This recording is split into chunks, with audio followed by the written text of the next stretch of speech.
ಒಳ್ಳೆಯ ತಂದೆಯೇ, ಸರ್ವಶಕ್ತನಾದ ದೇವರೇ, ಈ ಸುಂದರವಾದ ಸಮಯಕ್ಕಾಗಿ ನಿಮಗೆ ಸ್ತೋತ್ರ. ಇದುವರೆಗೂ ಸ್ತುತಿ, ಸ್ತೋತ್ರ, ಆರಾಧನೆ, ಕಾಣಿಕೆಗಳೆಲ್ಲವನ್ನು ಕೂಡ ಅಂಗೀಕರಿಸಿದಂಥ ದೇವರು, ಈಗ ನೀವು ನಮ್ಮೊಂದಿಗೆ ಮಾತನಾಡುವಂತಹ ಸಮಯ, ನಿಮ್ಮ ವಾಕ್ಯವನ್ನು ಕಳುಹಿಸುವಂತಹ ಸಮಯ, ನಿಮ್ಮ ಶಬ್ದವನ್ನು ನಮ್ಮ ಮಧ್ಯದಲ್ಲಿ ಧ್ವನಿಸುವಂತಹ ಸಮಯ.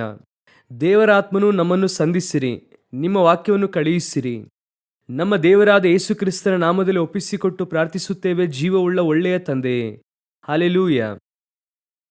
ಇಬ್ರಿಯರಿಗೆ ಬರೆದ ಪತ್ರಿಕೆ 11ನೇ ಅಧ್ಯಾಯ 39ನೇ ವಾಕ್ಯ. ಇವರೆಲ್ಲರೂ ನಂಬಿಕೆಯ ಮೂಲಕ ಒಳ್ಳೆಯ ಹೆಸರನ್ನು ಸಂಪಾದಿಸಿಕೊಂಡಿದ್ದರೂ ವಾಗ್ದಾನದ ಫಲವನ್ನು ಹೊಂದಲಿಲ್ಲ. ಈ ರೀತಿಯಾಗಿ ಈ ವಾಕ್ಯದಲ್ಲಿ ಬರೆಯಲ್ಪಟ್ಟಿದೆ.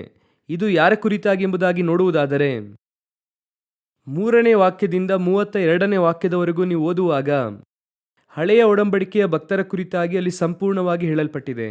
ಹೆಬೇಲನಿಂದ ಆರಂಭಿಸಿ 32ನೇ ವಾಕ್ಯ. ಇನ್ನು ಏನು ಹೇಳಬೇಕು?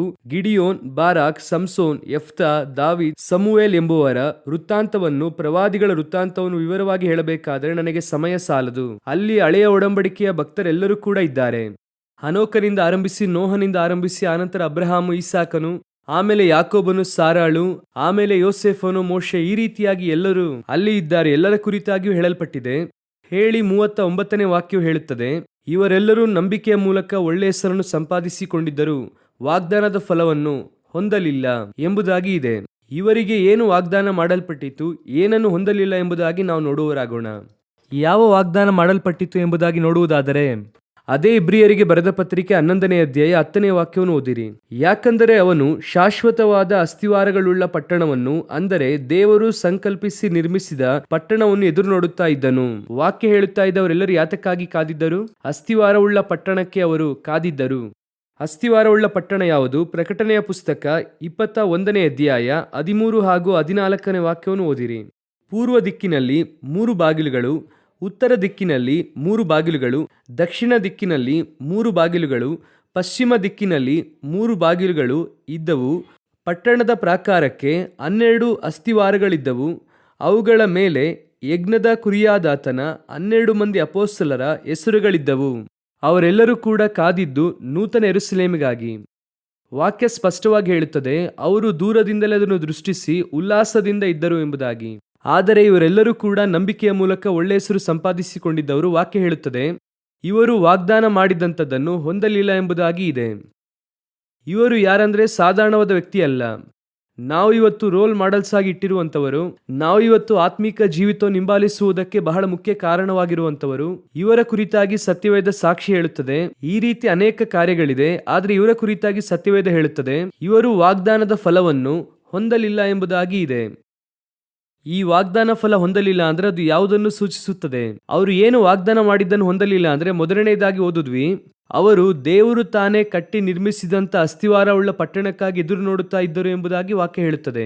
ನೂತನ ಯೆರೂಸಲೇಮಿಗೋಸ್ಕರವಾಗಿ ಅವರು ಕಾದಿದ್ದರು, ಆದರೆ ಅವರಿಗೆ ದೊರಕಲಿಲ್ಲ ಎಂಬುದಾಗಿ ಇದೆ. ವಾಗ್ದಾನದ ಫಲವನ್ನು ಹೊಂದಲಿಲ್ಲ.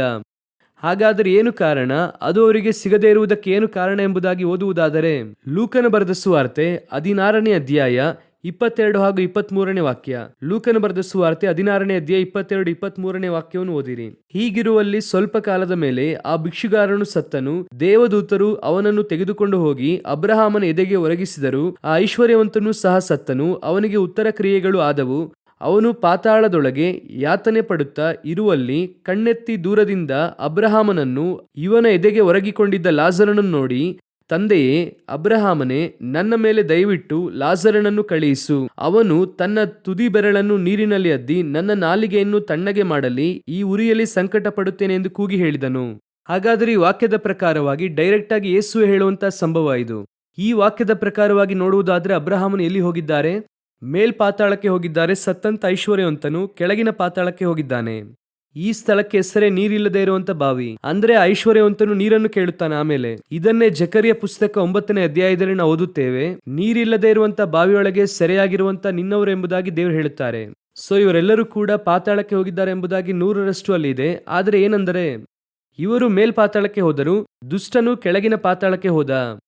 ಈಗ ಹಳೆಯ ಒಡಂಬಡಿಕೆಯ ಭಕ್ತರೆಲ್ಲರೂ ಕೂಡ, ಯಾಕೋಬನು ಹೇಳುತ್ತಾನೆ, ಈ ಮುದುಕನನ್ನು ದುಃಖದಿಂದ ಪಾತಾಳಕ್ಕೆ ಹೋಗುವಂತೆ ಮಾಡುತ್ತಿದ್ದೀರಾ.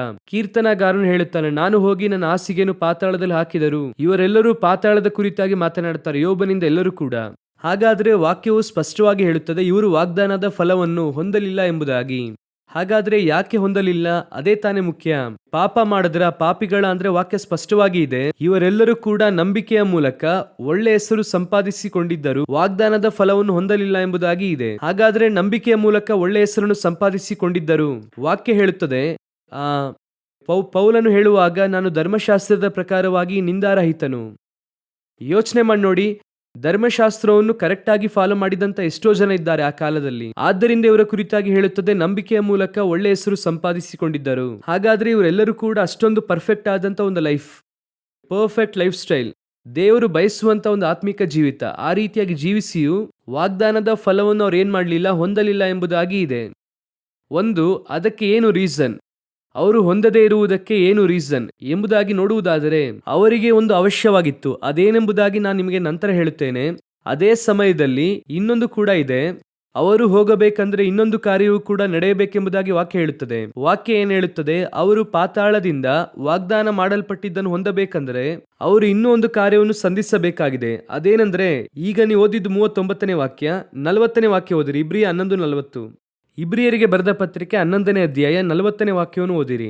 ದೇವರು ನಮಗೋಸ್ಕರ ಶ್ರೇಷ್ಠವಾದ ಭಾಗ್ಯವನ್ನು ಏರ್ಪಡಿಸಿ ನಾವಿಲ್ಲದೆ ಅವರು ಸಿದ್ಧಿಗೆ ಬರಬಾರದೆಂದು ಸಂಕಲ್ಪಿಸಿದನು. ನಾವಿಲ್ಲದೆ ಅವರು ಸಿದ್ಧಿಗೆ ಬರಬಾರದೆಂದು ದೇವರು ಸಂಕಲ್ಪಿಸಿದನು ಎಂಬುದಾಗಿ ಇದೆ. ಹಾಗಾದರೆ ಅವರು ಆ ಪಾತಾಳದಿಂದ ವಾಗ್ದಾನ ಮಾಡಲ್ಪಟ್ಟದ್ದನ್ನು ಹೊಂದಬೇಕು ಅಂದರೆ ಅವರನ್ನು ಸಿದ್ಧಿಗೆ ತರುವಂತ ಕೆಲಸವು ನಮ್ಮ ಕೈಯಲ್ಲಿದೆ. ನಾವು ಒಂದನ್ನು ಮಾಡಿದ್ರೇನೆ ಅದು ಪೂರ್ಣಗೊಳ್ಳುತ್ತದೆ. ಅವರು ನಾವಿಲ್ಲದೆ ಸಿದ್ಧಿಗೆ ಬರಬಾರದೆಂದು ದೇವರು ನಮಗೋಸ್ಕರ ಶ್ರೇಷ್ಠವಾದ ಭಾಗ್ಯವನ್ನು ಏರ್ಪಡಿಸಿದ್ದರು. ಅದು ಇದ್ದರೇನೆ ಅವರು ಪೂರ್ಣವಾಗಿ ಹಳೆಯ ಒಡಂಬಡಿಕೆ ಭಕ್ತರು ಬರುವುದಕ್ಕೆ ಸಾಧ್ಯ. ಯೋಚನೆ ಮಾಡಿ ನೋಡಿ. ಸ್ವಲ್ಪ ನಿಮಗೆ ಅರ್ಥವಾಗುವ ಹಾಗೆ ಹೇಳಬೇಕಂದ್ರೆ, ಈ ಹಳೆಯ ಒಡಂಬಡಿಕೆಯ ಭಕ್ತರನ್ನು ಪೂರ್ಣಗೊಳಿಸಿ ಪರದೇಶಿಗೋ ಅಥವಾ ನೂತನ ಯೆರೂಸಲೇಮಿಗೋ ನಾವು ಹೋಗಬೇಕಂದ್ರೆ ಅದಕ್ಕೆ ಇನ್ನೊಂದು ಮಾರ್ಗ, ನಾವು ಇನ್ನೂ ಒಂದು ಕಾರ್ಯವನ್ನು ಮಾಡಬೇಕಾಗಿದೆ. ನೀವು ನಾನು ಅದಕ್ಕೆ ಒಂದು ಕಾರಣವಾಗಿದ್ದೇವೆ. ನಾವಿಲ್ಲದೆ ಅದು ನಡೆಯುವುದಿಲ್ಲ. ನಾವಿಲ್ಲದೆ ಅವರು ಸಿದ್ಧಿಗೆ ಬರಬಾರದೆಂದು. ಹಾಗಂದರೆ ಇದರ ಹಿಂದೆ ಅನೇಕ ವಿಷಯಗಳಿದೆ. ಈಗ ಒಂದು ಉದಾಹರಣೆಗೆ ಹೇಳುತ್ತೇನೆ. ಈಗ ನೀವು ಓದಿದಂತ ನೂತನ ಯೆರೂಸಲೇಮ್ ಇದೆಯಲ್ಲ, ಅದನ್ನು ನೀವು ಓದುವಾಗ 13ನೇ ವಾಕ್ಯದಲ್ಲಿ ಅದರ ಪ್ರಾಕಾರವು ಇಸ್ರಾಯೇಲ್ ಕುಲಗಳಾಗಿತ್ತು, ಅಸ್ತಿವಾರ ಅನ್ಯ ಜನರು ಅಂದ್ರೆ ಅಪೊಸ್ತಲರುಗಳ ಹೆಸರುಗಳಾಗಿದ್ದವು. ಈಗ ಇವರು ನೂತನ ಯೆರೂಸಲೇಮಿಗಾಗಿ ಕಾದಿದ್ದಾರೆ. ಅದನ್ನು ಈಗ ಅವರು ದೂರದಿಂದ ನೋಡಿದ್ದಾರೆ, ದರ್ಶನವನ್ನು ನೋಡಿದ್ದಾರೆ. ಆದರೆ ಅದು ಇನ್ನೂ ರೆಡಿ ಆಗಿಲ್ಲ. ಯಾಕೆ ರೆಡಿ ಆಗಿಲ್ಲ ಅಂದ್ರೆ ಅಸ್ತಿವಾರ ಹಾಕಬೇಕು. ಅಸ್ತಿವಾರ ಹಾಕಿದ್ರೆ ಅದು ರೆಡಿ ಆಗುತ್ತದೆ. ಅಸ್ತಿವಾರ ಹಾಕಬೇಕಂದ್ರೆ ಅಪೊಸ್ತಲರು ಬರಬೇಕು, ಹೊಸ ಒಡಂಬಡಿಕೆ ಸಭೆ ಬರಬೇಕು. ಹಾಗಾದ್ರೆ ಹೊಸ ಒಡಂಬಡಿಕೆ ಇಲ್ಲದೆ ಅದು ಪೂರ್ಣವಾಗುವುದಿಲ್ಲ ಎಂದು ಅರ್ಥ. ನೀವು ನಾನು ಬರದೆ ಅದೇನಾಗಲ್ಲ, ಪೂರ್ಣವಾಗುವುದಿಲ್ಲ. ಆದ್ದರಿಂದ ದೇವರು ಶ್ರೇಷ್ಠವಾದಂತಹ ಭಾಗ್ಯವನ್ನು ಏರ್ಪಡಿಸಿ ಅವರು ಅದನ್ನು ಮುಂಚಿತವಾಗಿ ಏರ್ಪಡಿಸಿದ್ದರು ಎಂಬುದಾಗಿ ವಾಕ್ಯ ಹೇಳುತ್ತದೆ. ಹಾಗಂದರೆ ಈ ಪೂರ್ಣರಾದ್ರೆ ಮಾತ್ರವೇ ಅದು ಸಿಗುತ್ತದೆ. ಅವರು ಹೋಗುವುದಕ್ಕೆ ಸಾಧ್ಯ, ನಾವು ಹೋಗುವುದಕ್ಕೆ ಸಾಧ್ಯ. ಈಗ ನೀವು ಯೋಚನೆ ಮಾಡಿ ನೋಡಿ, ಆ ಹಳೆಯ ಒಡಂಬಡಿಕೆಯ ಭಕ್ತರನ್ನು ಪೂರ್ಣಗೊಳಿಸುವಷ್ಟರ ಮಟ್ಟಿಗೆ ಆತ್ಮಿಕ ಜೀವಿತ ನಿಮಗೂ ನನಗೂ ಇದೆಯಾ? ಅವರು ನಂಬಿಕೆಯ ಮೂಲಕ ಒಳ್ಳೆ ಹೆಸರು ಸಂಪಾದಿಸಿಕೊಂಡಿದ್ದವರು. ಇವತ್ತು ನಮ್ಮೆಲ್ಲರಿಗೂ ಇರುವಂತಹ ಒಂದು ನಂಬಿಕೆ ಏನು? ಎಲ್ಲರೂ ಒಂದು ನಂಬಿಕೆ ಯಾವುದರಲ್ಲಿದ್ದೇವೆ? ಖಂಡಿತ ಪರಲೋಕಕ್ಕೆ ಹೋಗುತ್ತೇವೆ. ಯೇಸು ಬರುವಾಗ ನಾವು ಹೋಗುತ್ತೇವೆ, ಅದರಲ್ಲಿ ಸಂದೇಹವಿಲ್ಲ. ಆದರೆ ಹೋಗುತ್ತೇವೆ ಎನ್ನುವುದಕ್ಕೆ ನಿಶ್ಚಯ ಇದೆಯಾ? ಹೋಗುತ್ತೇವೆ ಎನ್ನುವಂಥದ್ದು ನಮಗೆ ವಾಗ್ದಾನ ಮಾಡಲ್ಪಟ್ಟಿರುವುದು. ಆದರೆ ಹೋಗುವುದಕ್ಕೆ ಬೇಕಾದ ಆತ್ಮಿಕ ಜೀವಿತ ನಮಗೆ ಇದೆಯಾ? ಎಲಿಜಿಬಿಲಿಟಿ ಇದೆಯಾ? ಅನೇಕರು ಏನ್ ಹೇಳುತ್ತಾರೆ ಗೊತ್ತಾ? ಒಬ್ಬ ಹುಡುಗ ಎಕ್ಸಾಮ್ ಬರೀಬೇಕಾದ್ರೆ ಹೇಳುತ್ತಾನೆ, ಎಕ್ಸಾಮ್ ಬರೆಯುವ ತನಕ ಅದನ್ನೆಲ್ಲ ಪಾಸ್ ಮಾಡಬಹುದು, ಒಳ್ಳೆ ಮಾರ್ಕ್ಸ್ ತೆಗೆದುಕೊಳ್ಳಬಹುದು, ಪಾಸ್ ಆಗ್ಬಹುದು ಅಂತ ಹೇಳ್ತಾನೆ. ಬರೆದು ಬಂದ ನಂತರವಾಗಿ ಹೇಳುತ್ತಾನೆ ಚೆನ್ನಾಗಿ ಬರೆದಿದ್ದೇನೆ ಎಂದು. ಆದರೆ ಮಾರ್ಕ್ಸ್ ಬರುವಾಗ ನೋಡಿ ಫೇಲ್ ಆಗಿರುತ್ತಾನೆ. ಫೇಲ್ ಆಗಿರುವುದಕ್ಕೆ ಅವನಿಗೆ 1000 ಕಾರಣ ಇರ್ತದೆ. ಸರಿಯಾಗಿ ಕರೆಕ್ಷನ್ ಮಾಡಿಲ್ಲ ಅನ್ನುತ್ತಾನೆ, ಟೀಚರ್ ಸರಿಯಾಗಿ ಪಾಠ ಮಾಡಿಲ್ಲ ಅನ್ನುತ್ತಾನೆ, ಕ್ವಶನ್ ಪೇಪರ್ ಟಫ್ ಆಗಿತ್ತು ಅನ್ನುತ್ತಾನೆ. ಬರೀ ಕಾರಣಗಳನ್ನು ಹೇಳುತ್ತಾನೆ ಬಿಟ್ರೆ ಕಡೆಯ ತನಕ ನಾನು ಸರಿಯಾಗಿ ಓದಿಲ್ಲ ಎಂಬುದಾಗಿ ಒಪ್ಪಿಕೊಳ್ಳುವುದಿಲ್ಲ. ಅವನ ಬಾಯಲ್ಲಿ ಆ ಮಾತು ಬರುವುದೇ ಇಲ್ಲ. ಹಾಗಾದ್ರೆ ಒಳ್ಳೆಯ ಹೆತ್ತವ್ರು ಏನ್ ಮಾಡುತ್ತಾರೆ? ಏನೋ ಇಷ್ಟೆಲ್ಲ ಹೇಳಿದ್ವಿ, ಅಲ್ಲಿ ನೀನ್ ಮಾತ್ರ ಫೇಲ್ ಆಗಿದ್ದೀಯಾ, ನಿನ್ನ ಜೊತೆ ಇದ್ದಂತ ಇನ್ನೊಬ್ಬ ಹುಡುಗ ಒಳ್ಳೆ ಮಾರ್ಕ್ಸ್ ತೆಗೆದುಕೊಂಡಿದ್ದಾನೆ, ಪಾಸ್ ಆಗಿದ್ದಾನಲ್ಲ ಅಂತ ಹೇಳುತ್ತಾರೆ. ಅದಕ್ಕೊಂದು ಕಾರಣ ಹೇಳುತ್ತಾನೆ, ಅದೇನು ಅವರಮ್ಮ ಟೀಚರ್ ಅದಕ್ಕೆ ಮಾರ್ಕ್ಸ್ ಹಾಕಿದ್ರು ಅಂತ ಹೇಳುತ್ತಾನೆ. ಕಡೆಯ ತನಕ ನಾನು ಫೇಲ್ ಆಗಿದ್ದೇನೆ ಎಂಬುದಾಗಿ ಅವನಿಂದ ಏನು ಮಾಡಕ್ಕಾಗಲ್ಲ, ಒಪ್ಪಿಕೊಳ್ಳುವುದೇ ಇಲ್ಲ. ಇದೇ ಇವತ್ತು ಇರುವಂತ ಆತ್ಮಿಕವಾದ ಜೀವಿತ. ನಾವಿಲ್ಲದೆ ಅವರು ಸಿದ್ಧಿಗೆ ಬರಬಾರದೆಂದು ಹೇಳಿದ್ದಾರೆ. ಈಗ ನಾವೇ ಅದನ್ನು ಪರ್ಫೆಕ್ಟ್ ಮಾಡಬೇಕಾದ ಜನರು. ಹಾಗಾದ್ರೆ ಆ ಪೂರ್ಣರಾಗುವುದಕ್ಕೆ ನಾವೇನ್ ಮಾಡುತ್ತೇವೆ? ಅವರು ದೂರದಿಂದ ಕಂಡು ನಂಬಿಕೆಯಿಂದ ಉಲ್ಲಾಸದೊಡನೆ. ಇದರಲ್ಲಿ ನನಗೆ ದೊಡ್ಡ ಆಶ್ಚರ್ಯ ಏನ್ ಗೊತ್ತಾ? ಅವರು ದೂರದಲ್ಲಿ ಒಂದು ನಂಬಿಕೆಯೊಂದಿಗೆ ಜೀವಿಸಿದ್ದಾರೆ. ನೀವು ಅದನ್ನು ಇಬ್ರಿಯ 11:13-14 ಓದಿ ನೋಡಿ. ಇಬ್ರಿಯರಿಗೆ ಬರೆದ ಪತ್ರಿಕೆ 11ನೇ ಅಧ್ಯಾಯ 13ನೇ ವಾಕ್ಯ ಓದಿರಿ. ಇವರೆಲ್ಲರೂ ವಾಗ್ದಾನದ ಫಲಗಳನ್ನು ಹೊಂದದೆ, ಏನಂತೆ ಅವರು ವಾಗ್ದಾನದ ಫಲವನ್ನು ಅವರಿಗೆ ಗೊತ್ತಾಯಿತು ಸಿಗುವುದಿಲ್ಲ ಎಂಬುದಾಗಿ, ಆದರೆ ಅವರು ಜೀವಿತವೆಲ್ಲ ಹೇಗೆ ಜೀವಿಸಿದ್ದಾರೆ ಗೊತ್ತಾ? ಹಾಗೆ ಮುಂದುವರೆದು ಓದಿರಿ. ಇವರೆಲ್ಲರೂ ವಾಗ್ದಾನದ ಫಲಗಳನ್ನು ಹೊಂದದೆ ಅವುಗಳನ್ನು ದೂರದಿಂದ ನೋಡಿ ಉಲ್ಲಾಸದೊಡನೆ ವಂದಿಸಿ ನಂಬಿಕೆಯುಳ್ಳವರಾಗಿ ಮೃತರಾದರು. ತಾವು ಭೂಮಿಯ ಮೇಲೆ ಪರದೇಶದವರು ಪ್ರವಾಸಿಗಳು ಆಗಿದ್ದೇವೆಂದು ಒಪ್ಪಿಕೊಂಡರು. ಇದು ಎಷ್ಟು ಕಷ್ಟ ಗೊತ್ತಾ? ಓದುವುದಕ್ಕೆ ಈಸಿಯಾಗಿದೆ. ಒಂದು ವಿಷಯ ದೂರದಲ್ಲಿ ನಮಗೆ ಕಾಣಿಸುತ್ತದೆ, ಆದರೆ ಸಿಗುವುದಿಲ್ಲ ಅಂತ ಗೊತ್ತು. ಯಾವತ್ತೋ ಒಂದು ದಿನ ಸಿಗುತ್ತದೆ ಅಂತ ಗೊತ್ತು. ಅದು ಯಾವತ್ತೋ ಒಂದು ದಿನ ಸಿಗುವುದಕ್ಕಾಗಿ ನಾನು ಇವತ್ತು ಪರದೇಶದವನಾಗಿಯೂ ಪ್ರವಾಸಿಯಾಗಿಯೂ ಬದುಕುತ್ತೇನೆ ಎಂಬುದಾಗಿ ಜೀವಿಸಿದ್ದಾನೆ. ಎಷ್ಟು ಉನ್ನತವಾದ ಆತ್ಮಿಕ ಜೀವಿತ ನೋಡಿ. ದೂರದಿಂದ ನೋಡಿ ಉಲ್ಲಾಸದೊಡನೆ ವಂದಿಸಿ ನಂಬಿಕೆಯುಳ್ಳವರಾಗಿ ಮೃತರಾದರು. ವಾಗ್ದಾನದ ಫಲವನ್ನು ಹೊಂದದೆ, ವಾಕ್ಯ ಸ್ಪಷ್ಟವಾಗಿ ಇದೆ, ವಾಗ್ದಾನದ ಫಲವನ್ನು ಹೊಂದದೆ ಅವರಿಗೆ ಅದು ಸಿಗಲಿಲ್ಲ. ಅವರಿಗೆ ವಾಗ್ದಾನ ಮಾಡಲ್ಪಟ್ಟ ನೂತನ ಯೆರೂಸಲೇಮ್ ಸಿಗಲಿಲ್ಲ. ಆದರೂ ನಂಬಿಕೆಯಿಂದ ಅದನ್ನು ದೃಷ್ಟಿಸಿ ಒಂದು ದಿನ ನನಗೆ ಅದು ಸಿಗುತ್ತದೆ, ಒಂದು ದಿನ ನಾನು ಪಡೆಯುತ್ತೇನೆ, ಒಂದು ದಿನ ನಿಶ್ಚಯವಾಗಿ ನಾನು ಆ ಸ್ಥಳಕ್ಕೆ ಹೋಗುತ್ತೇನೆ. ನಂಬಿಕೆಯಿಂದ ಮೃತರಾದರು. ಅದಕ್ಕಾಗಿ ಅವ್ರು ಏನ್ ಮಾಡಿದ್ರಂತೆ? ಅದನ್ನು ಪಡೆಯುವುದಕ್ಕೆ ನಾನು ಏನ್ ಮಾಡಬೇಕು? ಆ ಜೀವಿತವನ್ನು ಇಲ್ಲೇ ನಾನು ಭೂಮಿಯಲ್ಲಿ ಜೀವಿಸುತ್ತೇನೆ, ಪರದೇಶದವರು ಪ್ರವಾಸಿಗಳೆಂದು ಒಪ್ಪಿಕೊಂಡು. ಹಾಗಾದ್ರೆ ಈ ರೀತಿಯಾಗಿ ಜೀವಿಸಿದವನಿಗೆ ಅದು ಸಿಗಲಿಲ್ವಲ್ಲ? ಈಗ ನೀವು ನಾನು ಅವರನ್ನು ಪೂರ್ಣಗೊಳಿಸಬೇಕಾದವರು. ನೀವು ನಾನು ಈಗ ಹೇಗಿರ್ಬೇಕು? ಯೋಚನೆ ಮಾಡಿ ನೋಡಿ. ಸಿಗುವುದಿಲ್ಲ, ಈಗ ಸಿಗುವುದಿಲ್ಲ ಎಂಬುದಾಗಿ ಗೊತ್ತಿದೆ, ದೂರದಲ್ಲಿದೆ, ಪಕ್ಕದಲ್ಲಿಲ್ಲ. ಆದರೆ ಅದಕ್ಕಾಗಿ ಪರದೇಶದವನು ಪ್ರವಾಸಿಗಳೆಂದು ಒಪ್ಪಿಕೊಂಡು ನಂಬಿಕೆಯೊಂದಿಗೆ ಜೀವಿಸಿ ಸತ್ತರು. ಆ ರೀತಿಯಾಗಿ ಬದುಕಿ ಸತ್ತಂತವರೇ ಪೂರ್ಣವಾಗಿಲ್ವಂತೆ. ಈಗ ನೀವು ನಾನು ಅವರನ್ನು ಸಿದ್ಧಿಗೆ ತರಬೇಕಾದವರು. ನಾವು ಹೋದ್ರೇನೆ ಅದು ಪೂರ್ಣವಾಗುತ್ತದೆ. ಹಾಗಾದ್ರೆ ಪೂರ್ಣರಾಗಿಸಬೇಕಾದವರು ಹೇಗಿರಬೇಕು ನೋಡಿ. ಪೂರ್ಣರಾಗಿಸಬೇಕಾದವರ ಆತ್ಮಿಕ ಜೀವಿತ ಹೇಗಿರಬೇಕು? ಹಾಗಾದ್ರೆ ನಾವು ಏನ್ ಮಾಡಿದ್ರೆ ಅವರನ್ನು ಪೂರ್ಣಗೊಳಿಸುತ್ತೇವೆ, ನಾವು ಪೂರ್ಣರಾಗುತ್ತೇವೆ. ಈ ಹೊಸ ಒಡಂಬಡಿಕೆಯ ಸಭೆ ಇದೆಯಲ್ಲ, ಇದು 2000 ವರ್ಷಗಳ ರಹಸ್ಯ. ಅಬ್ರಹಾಮನ ಕಾಲದಿಂದ ಯೇಸು ಕ್ರಿಸ್ತನು ಬರುವ ತನಕ ಇದು ರಹಸ್ಯ ಎಂಬುದಾಗಿ ಪೌಲನು ಬರೆಯುತ್ತಾರೆ. ಇದನ್ನು ಮರೆಮಾಡಿ ಇಟ್ಟಿದ್ರಂತೆ. ಯೇಸು ಕ್ರಿಸ್ತನ ನಾಮವನ್ನು ಮರೆಮಾಡಿ ಇಟ್ಟಿದ್ರಂತೆ. ಸುವಾರ್ತೆ ಎನ್ನುವಂತ ರಹಸ್ಯವನ್ನು ಮರೆಮಾಡಿ ಇಟ್ಟಿದ್ರಂತೆ. ಯಾಕಂದ್ರೆ ಸುವಾರ್ತೆಯ ಪರಲೋಕಕ್ಕೆ ಹೋಗುವಂತ ಮಾರ್ಗ. ಯೇಸು ಕ್ರಿಸ್ತನ ನಾಮ ಎನ್ನುವಂಥದ್ದು ನಿತ್ಯ ಜೀವಕ್ಕೆ ಮಾರ್ಗ. ಪರಲೋಕ ಎನ್ನುವಂಥದ್ದು ತೆರೆಯಲ್ಪಡದೇ ಇರುವಂತ ಬಾಗಿಲಾಗಿ ಅವರಿಗೆ ಇತ್ತು. ಯಾರಿಗೆ? ಹಳೆಯ ಒಡಂಬಡಿಕೆಯ ಭಕ್ತರಿಗೆ. ಇವತ್ತು ನೀವು ನಾನು ನೋಡಿ ಆಶ್ಚರ್ಯಪಡುವಂತ ಆ ಶ್ರೇಷ್ಠವಾದ ವ್ಯಕ್ತಿಗಳು ಅಬ್ರಹಾಮನು, ಈಸಾಕನು, ಮೋಶೆ, ದಾವಿದನು, ಯೋಸೆಫನು. ಮೋಶೆಯ ಫಸ್ಟ್ ಎಕ್ಸ್ಪೀರಿಯನ್ಸ್ ಏನಾಗಿತ್ತು ಗೊತ್ತಾ? ಮುಳ್ಳಿನ ಪೊದೆಯಲ್ಲಿ ದೇವರನ್ನು ನೋಡುವುದು. ಇಡೀ ಜೀವಿತವೆಲ್ಲ ನಮಗೆ ಎಕ್ಸ್ಪೀರಿಯನ್ಸ್ ಸಿಗ್ತಾ ಇಲ್ಲ. ಮೋಶೆಯ ಫಸ್ಟ್ ಎಕ್ಸ್ಪೀರಿಯನ್ಸೇ ಮುಳ್ಳಿನ ಪೊದೆಯಲ್ಲಿ ನೋಡುತ್ತಾರೆ. ನೆಕ್ಸ್ಟ್ ಬೆಟ್ಟದ ಮೇಲೆ ನೋಡುತ್ತಾರೆ. ಆ ದೃಶ್ಯ ಭಯಂಕರವಾಗಿ ಇದೆ. ಆ ವ್ಯಕ್ತಿ ಅದಕ್ಕೂ ಕೂಡ ತೃಪ್ತಿ ಆಗುವುದೇ ಇಲ್ಲ ನೋಡಿ. ಆ ನಂತರ ಕೇಳುತ್ತಾರೆ, ಮುಖಾಮುಖಿಯಾಗಿ ನೋಡಬೇಕು, ನಾನು ನಿಮ್ಮ ಮಹಿಮೆಯನ್ನು ನೋಡಬೇಕು. ಆ ರೀತಿಯಾಗಿ ಇಷ್ಟೊಂದು ಪರ್ಫೆಕ್ಟ್ ಆಗಿ ಜೀವಿಸಿದಂತ ವ್ಯಕ್ತಿಗಳ ಕುರಿತಾಗಿ ಇಬ್ರಿಯದಲ್ಲಿ ಹೇಳುತ್ತದೆ, ಇವರೆಲ್ಲರೂ ವಾಗ್ದಾನದ ಫಲವನ್ನು ಹೊಂದಲಿಲ್ಲ. ಹಾಗಾದ್ರೆ ನಂತರ ಬರಬೇಕಾದಂತ ನೀವು ನಾನು ಪೂರ್ಣರಾಗಬೇಕೆಂಬುದಾಗಿದೆಯಲ್ಲ. ನೀವು ನಾನು ಯಾವ ಅಡಿಪಾಯದಲ್ಲಿ ಆತ್ಮಿಕ ಜೀವಿತ ಜೀವಿಸ್ತಾ ಇದ್ದೇವೆ? ನಿಮ್ಮಿಂದ ನನ್ನಿಂದ ಅದನ್ನು ಮಾಡುವುದಕ್ಕೆ ಸಾಧ್ಯವಾ? ನೀವು ನಾನು ಅದನ್ನು ಪೂರ್ಣಗೊಳಿಸುವ ಸ್ಥಳದಲ್ಲಿದ್ದೇವಾ? ಈ ಪರಿಶೋಧನೆ ನಿಮ್ಮನ್ನು ನೀವು ಮಾಡಿಕೊಳ್ಳಬೇಕಾದದ್ದು. ನಮ್ಮನ್ನೇ ನಾವು ವಿಚಾರಿಸಿಕೊಳ್ಳುವುದಾದರೆ ಆತ್ಮಿಕ ಜೀವಿತದ ಸ್ಟ್ಯಾಂಡರ್ಡು ಎಲ್ಲಿ ಇದೆ, ಇಲ್ಲಿ ಏನು ಸಮಸ್ಯೆ ಎಂದು ಕೇಳುವುದಾದರೆ, ನಾನು ಪಾಸ್ ಮಾಡುವುದಕ್ಕೆ ಬಹಳ ಕಷ್ಟಪಡುತ್ತಾ ಇದ್ದೇನೆ. ಆದರೆ ಇಲ್ಲಿ ನಮಗೆ ಏನು ಟಾರ್ಗೆಟ್ ಎಂದು ಕೇಳಿದರೆ, ನೀನು ಪಾಸ್ ಮಾಡಿ ಒಂದು ಗುಂಪನ್ನು ಪಾಸ್ ಮಾಡಿಕೊಂಡು ಕರ್ಕೊಂಡು ಬಾ ಅಂತ ಹೇಳ್ತಿದ್ದಾರೆ. ನಾನು ಪಾಸ್ ಆಗುವುದೇ ಕಷ್ಟ ಎಂಬುದಾಗಿ ತಡವರಿಸುತ್ತಿರುವಾಗ ಇನ್ನೊಂದು ಗುಂಪನ್ನು ಪಾಸ್ ಮಾಡಿ ಕರ್ಕೊಂಡು ಬಾ ಅಂದ್ರೆ, ಆ ಗುಂಪು ಯಾರಂದ್ರೆ ಅವರೆಲ್ಲ 99 ತೆಗೆದವರು, 100 ತೆಗೆದಿಲ್ಲ. ಅವರನ್ನು ಹೇಗಾದ್ರೂ 100 ತೆಗೆಯುವಂತೆ ಮಾಡು ಎಂಬುದಾಗಿ ದೇವರು ನಮಗೆ ಟಾಸ್ಕ್ ಕೊಟ್ಟಿದ್ದಾರೆ.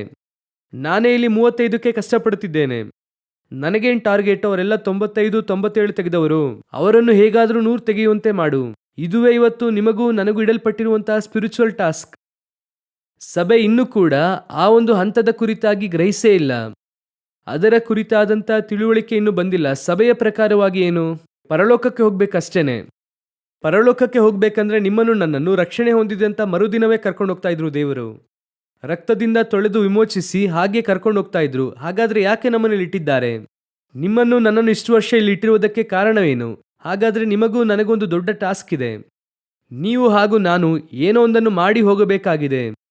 ಯಾವುದೋ ಒಂದಕ್ಕೆ ರೋಲ್ ಮಾಡಲಾಗಬೇಕಾಗಿದೆ. ಅದನ್ನೇ ಪೌಲನು ಹೇಳುತ್ತಾರೆ, ನಾನು ನಿಮಗೆ ಮಾದರಿಯನ್ನು ತೋರಿಸಿದ್ದೇನೆ. ಹಾಗಾದ್ರೆ ನೀವು ಹಾಗೂ ನಾನು ಏನು ಮಾಡಬೇಕಾಗಿದೆ? ಅದನ್ನೇ ವಾಕ್ಯ ಹೇಳುತ್ತದೆ. ದೇವರು ನಮಗೋಸ್ಕರವಾಗಿ ಶ್ರೇಷ್ಠವಾದ ಭಾಗ್ಯವನ್ನು ಮುಂಚಿತವಾಗಿ ಏರ್ಪಡಿಸಿದ್ದರು. ಈ ಶ್ರೇಷ್ಠ ಅದು ವಾಕ್ಯದಲ್ಲೇ ಇದೆ. ಎಲ್ಲ ವಾಕ್ಯದಲ್ಲಿದೆ ಅಷ್ಟೇನೆ, ಯಾವುದು ಹೊರಗೆ ಇಲ್ಲ. ಎಲ್ಲವನ್ನು ಕೂಡ ದೇವರು ವಾಕ್ಯದಲ್ಲೇ ಬರೆದಿಟ್ಟಿದ್ದಾರೆ. ಶ್ರೇಷ್ಠವಾದ ಭಾಗ್ಯ ಅಂದರೆ ಏನು? ಓದಿರಿ. ಇಬ್ರಿಯರಿಗೆ ಬರೆದ ಪತ್ರಿಕೆ 6ನೇ ಅಧ್ಯಾಯ 17ನೇ ವಾಕ್ಯ ಓದಿರಿ. ಹಾಗೆಯೇ ದೇವರು ತನ್ನ ಸಂಕಲ್ಪವು ನಿಶ್ಚಲವಾದದ್ದೆಂಬುದನ್ನು ವಾಗ್ದಾನದ ಫಲಕ್ಕೆ ಬಾಧ್ಯರಾಗುವವರಿಗೆ ಬಹು ಸ್ಪಷ್ಟವಾಗಿ ತೋರಿಸಬೇಕೆಂದು ಆಣೆಯಿಟ್ಟು ತನ್ನ ಮಾತನ್ನು ಸ್ಥಿರಪಡಿಸಿದನು. ಈ ವಾಕ್ಯವನ್ನು ಮತ್ತೊಮ್ಮೆ ನೋಡಿರಿ. ಹಾಗೆಯೇ ದೇವರು ತನ್ನ ಸಂಕಲ್ಪವು ನಿಶ್ಚಲವಾದದ್ದೆಂಬುದನ್ನು ವಾಗ್ದಾನದ ಫಲಕ್ಕೆ ಬಾಧ್ಯರಾಗುವವರಿಗೆ ಅವರಿಗೆ ವಾಗ್ದಾನ ಮಾಡಲ್ಪಟ್ಟಿತು. ಏನು ವಾಗ್ದಾನ? ಅಸ್ತಿವಾರವುಳ್ಳ ಪಟ್ಟಣ ಎನ್ನುವಂತ ವಾಗ್ದಾನ. ಅದಕ್ಕೆ ಮುನ್ಸೂಚನೆಯಾಗಿ ಇಲ್ಲಿ ಅಬ್ರಹಾಮನ ಕುರಿತು ಮಾತನಾಡುತ್ತಾರೆ.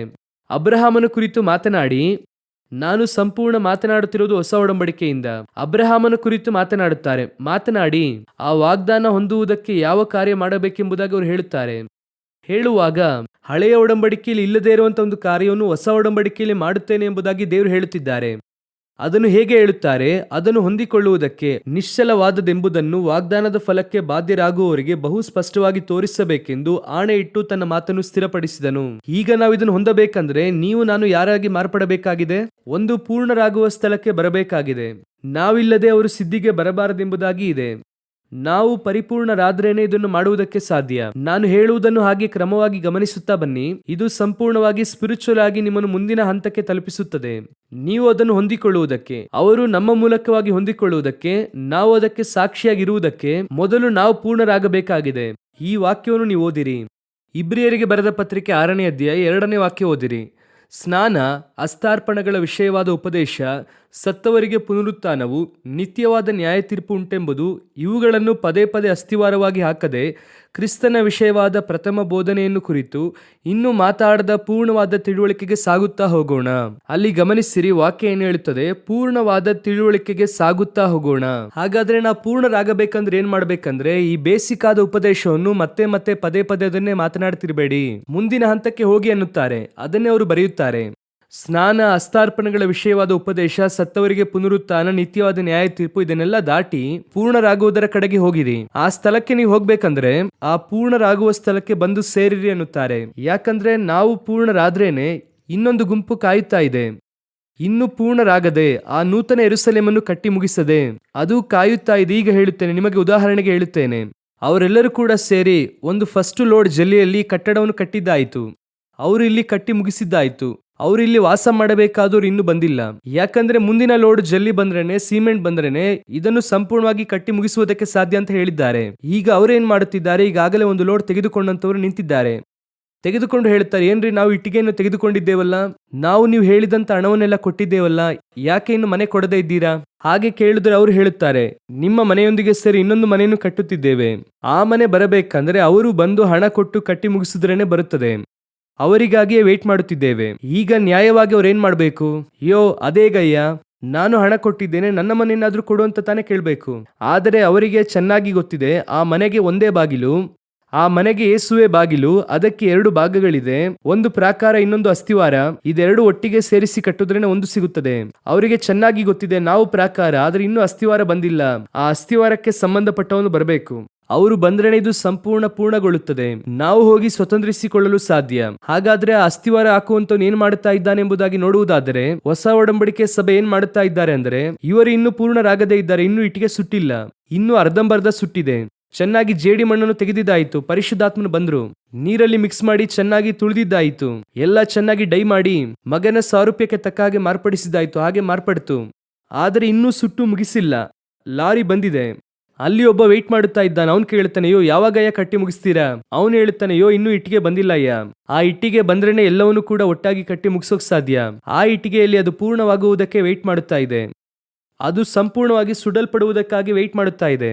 ನೀವು ನಾನೇ ಆ ಕಡೆಯದಾಗಿ ಬರಬೇಕಾದ ಇಟ್ಟಿಗೆಗಳು. ನೀವು ನಾನೇ ಆ ಪೂರ್ಣರಾಗಬೇಕಾಗಿರುವಂತ ಕಡೆಯ ಬ್ಯಾಚ್. ಆದರೆ ಇಲ್ಲಿ ಪೂರ್ಣವಾಗುತ್ತಾ ಇದೆಯಾ? ಅದೇ ಪ್ರಶ್ನೆ. ಪೂರ್ಣವಾಗುತ್ತಾ ಇದೆಯಾ? ಪೂರ್ಣರಾಗುವ ಹಾಗೆ ನಾವಿದ್ದೇವಾ? ನಮ್ಮ ಆತ್ಮಿಕ ಜೀವಿತ ಆ ರೀತಿಯಾಗಿದೆಯಾ? ಇವತ್ತು ಇರುವಂತಹ ಸ್ಟ್ಯಾಂಡರ್ಡ್, ಸ್ಪಿರಿಚುವಲ್ ಸ್ಟ್ಯಾಂಡರ್ಡ್ ಹಾಗೆ ಇದೆಯಾ? ಅವರು ಪ್ರೂವ್ ಮಾಡಿ ಬಂದಿದ್ದಾರೆ. They are all waiting. ಆದರೆ ನಾವು ಹೋಗುತ್ತೇವಾ? ನಾವು ಆ ಸ್ಥಳದಲ್ಲಿ ಇದ್ದೇವಾ ಅಂದ್ರೆ ಚೆನ್ನಾಗಿ ತಿಳಿದುಕೊಳ್ಳಿರಿ. ದೇವರಿಗೆ ಒಂದು ಕಾಲಘಟ್ಟ ಇದೆ, ಅಷ್ಟರೊಳಗೆ ಪೂರ್ಣರಾಗುವುದನ್ನು ದೇವರು ತೆಗೆದುಕೊಂಡು ಹೋಗುತ್ತಾ ಇರುತ್ತಾರೆ. ಮೊದಲಿಂಗನು ಬಂದು ಬಾಗಿಲು ತಟ್ಟುತ್ತಾರೆ, ತೆರೆದ್ರೆ ನಿಲ್ಲುತ್ತಾರೆ, ಇಲ್ಲಾಂದ್ರೆ ಹೋಗ್ತಾ ಇರ್ತಾರೆ. ನೀವು ತೆಗೆಯುವ ತನಕ ಅವ್ರು ವೇಟ್ ಮಾಡುವುದಿಲ್ಲ. ನೀವು ರೂಪಿಸಲ್ಪಡುವ ತನಕ ಅವ್ರು ವೇಟ್ ಮಾಡುವ ಅವಶ್ಯಕತೆ ಇಲ್ಲ. ಅವರು ಎಲ್ಲದಕ್ಕೊಂದು ಟೈಮ್ ಇಟ್ಟಿರುತ್ತಾರೆ. ಈಗ ಅದನ್ನೇ ಹೇಳುತ್ತೇನೆ. ಈಗ ನೀವು ನಾನು ಪೂರ್ಣರಾಗುವುದಕ್ಕಾಗಿ ಮುಂದೆ ಸಾಗೋಣ. ಯಾಕೆ? ನೀವು ನಾನು ಪೂರ್ಣರಾದ್ರೇನೆ ಅಲ್ಲಿ ಹೋಗಿ ಪೂರ್ಣರಾಗುವುದಕ್ಕೆ ಸಾಧ್ಯ. ಈಗ ನೀವು ನಾನು ಏನಂತಹ ಸ್ಪೆಷಲ್? ಅವರು ಅಷ್ಟರ ಮಟ್ಟಿಗೆ ಇದ್ದರಲ್ಲ, ಅವರೇ ಪೂರ್ಣರಾಗಿಲ್ವಲ್ಲ. ನಾವು ಹೇಗೆ ಪೂರ್ಣರಾಗುತ್ತೇವೆ? ಅಂದರೆ ಅದಕ್ಕಾಗಿ ಈ ವಾಕ್ಯ ಹೇಳುತ್ತದೆ, ಇಬ್ರಿಯ 11:40, ದೇವರು ನಮಗೋಸ್ಕರ ಶ್ರೇಷ್ಠವಾದ ಭಾಗ್ಯವನ್ನು ನಿಮಗೋಸ್ಕರ ನನಗೋಸ್ಕರ ಏನ್ ಮಾಡಿದ್ರು? ಏರ್ಪಡಿಸಿ ಇಟ್ಟಿದ್ದರು. ಏನು ಏರ್ಪಡಿಸಿದ್ದರು? ಅವರು ಪೂರ್ಣರಾಗುವಂತೆ. ಅವರಿಗೆ ಇಲ್ಲದೆ ಇರುವಂತ ಒಂದು ನಮಗೆ ಇದೆಯಂತೆ. ಅವರು ಪೂರ್ಣರಾದವರು, ಆದರೆ ಇನ್ನೂ ಫುಲ್ಫಿಲ್ಮೆಂಟ್ ಆಗಿಲ್ಲ. ಆದರೆ ನಿಮಗೂ ನನಗೂ ಅದಕ್ಕಿಂತ ಬೆಸ್ಟ್ ಆದದನ್ನು ಇಟ್ಟಿದ್ದಾರೆ. ಏನಿಟ್ಟಿದ್ದಾರೆ? ಅದನ್ನೇ ಈಗ ಓದಿರಿ. ಇಬ್ರಿಯರಿಗೆ ಬರೆದ ಪತ್ರಿಕೆ 6ನೇ ಅಧ್ಯಾಯ 17ನೇ ವಾಕ್ಯವನ್ನು ಓದಿರಿ. ಇಬ್ರಿಯರಿಗೆ ಬರೆದ ಪತ್ರಿಕೆ 6ನೇ ಅಧ್ಯಾಯ 17ನೇ ವಾಕ್ಯ. ಹಾಗೆಯೇ ದೇವರು ತನ್ನ ಸಂಕಲ್ಪವು ನಿಶ್ಚಲವಾದದೆಂಬುದನ್ನು ವಾಗ್ದಾನದ ಫಲಕ್ಕೆ ಬಾಧ್ಯರಾಗುವವರಿಗೆ, ಗಮನಿಸಿರಿ, ವಾಗ್ದಾನದ ಫಲಕ್ಕೆ ಬಾಧ್ಯರಾಗುವವರಿಗೆ ಬಹು ಸ್ಪಷ್ಟವಾಗಿ ತೋರಿಸಬೇಕೆಂದು ಆಣೆಯಿಟ್ಟು ತನ್ನ ಮಾತನ್ನು ಸ್ಥಿರಪಡಿಸಿದನು. ಏನಂತೆ? ಮಾತಿಗೆ ಆಣೆಯಿಟ್ಟು ಸ್ಥಿರಪಡಿಸಿದ. ಅದು ಯಾವ ಆಣೆ?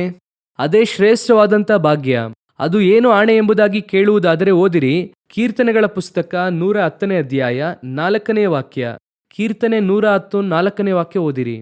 ನೀನು ಸದಾಕಾಲವು ಮೆಲ್ಕಿಜೆದೇಕನ ತರಹದ ಯಾಜಕನು ಎಂದು ಯೆಹೋವನು ಆಣೆಯಿಟ್ಟು ನುಡಿದಿದ್ದಾನೆ, ಪಶ್ಚಾತ್ತಾಪ ಪಡುವುದಿಲ್ಲ.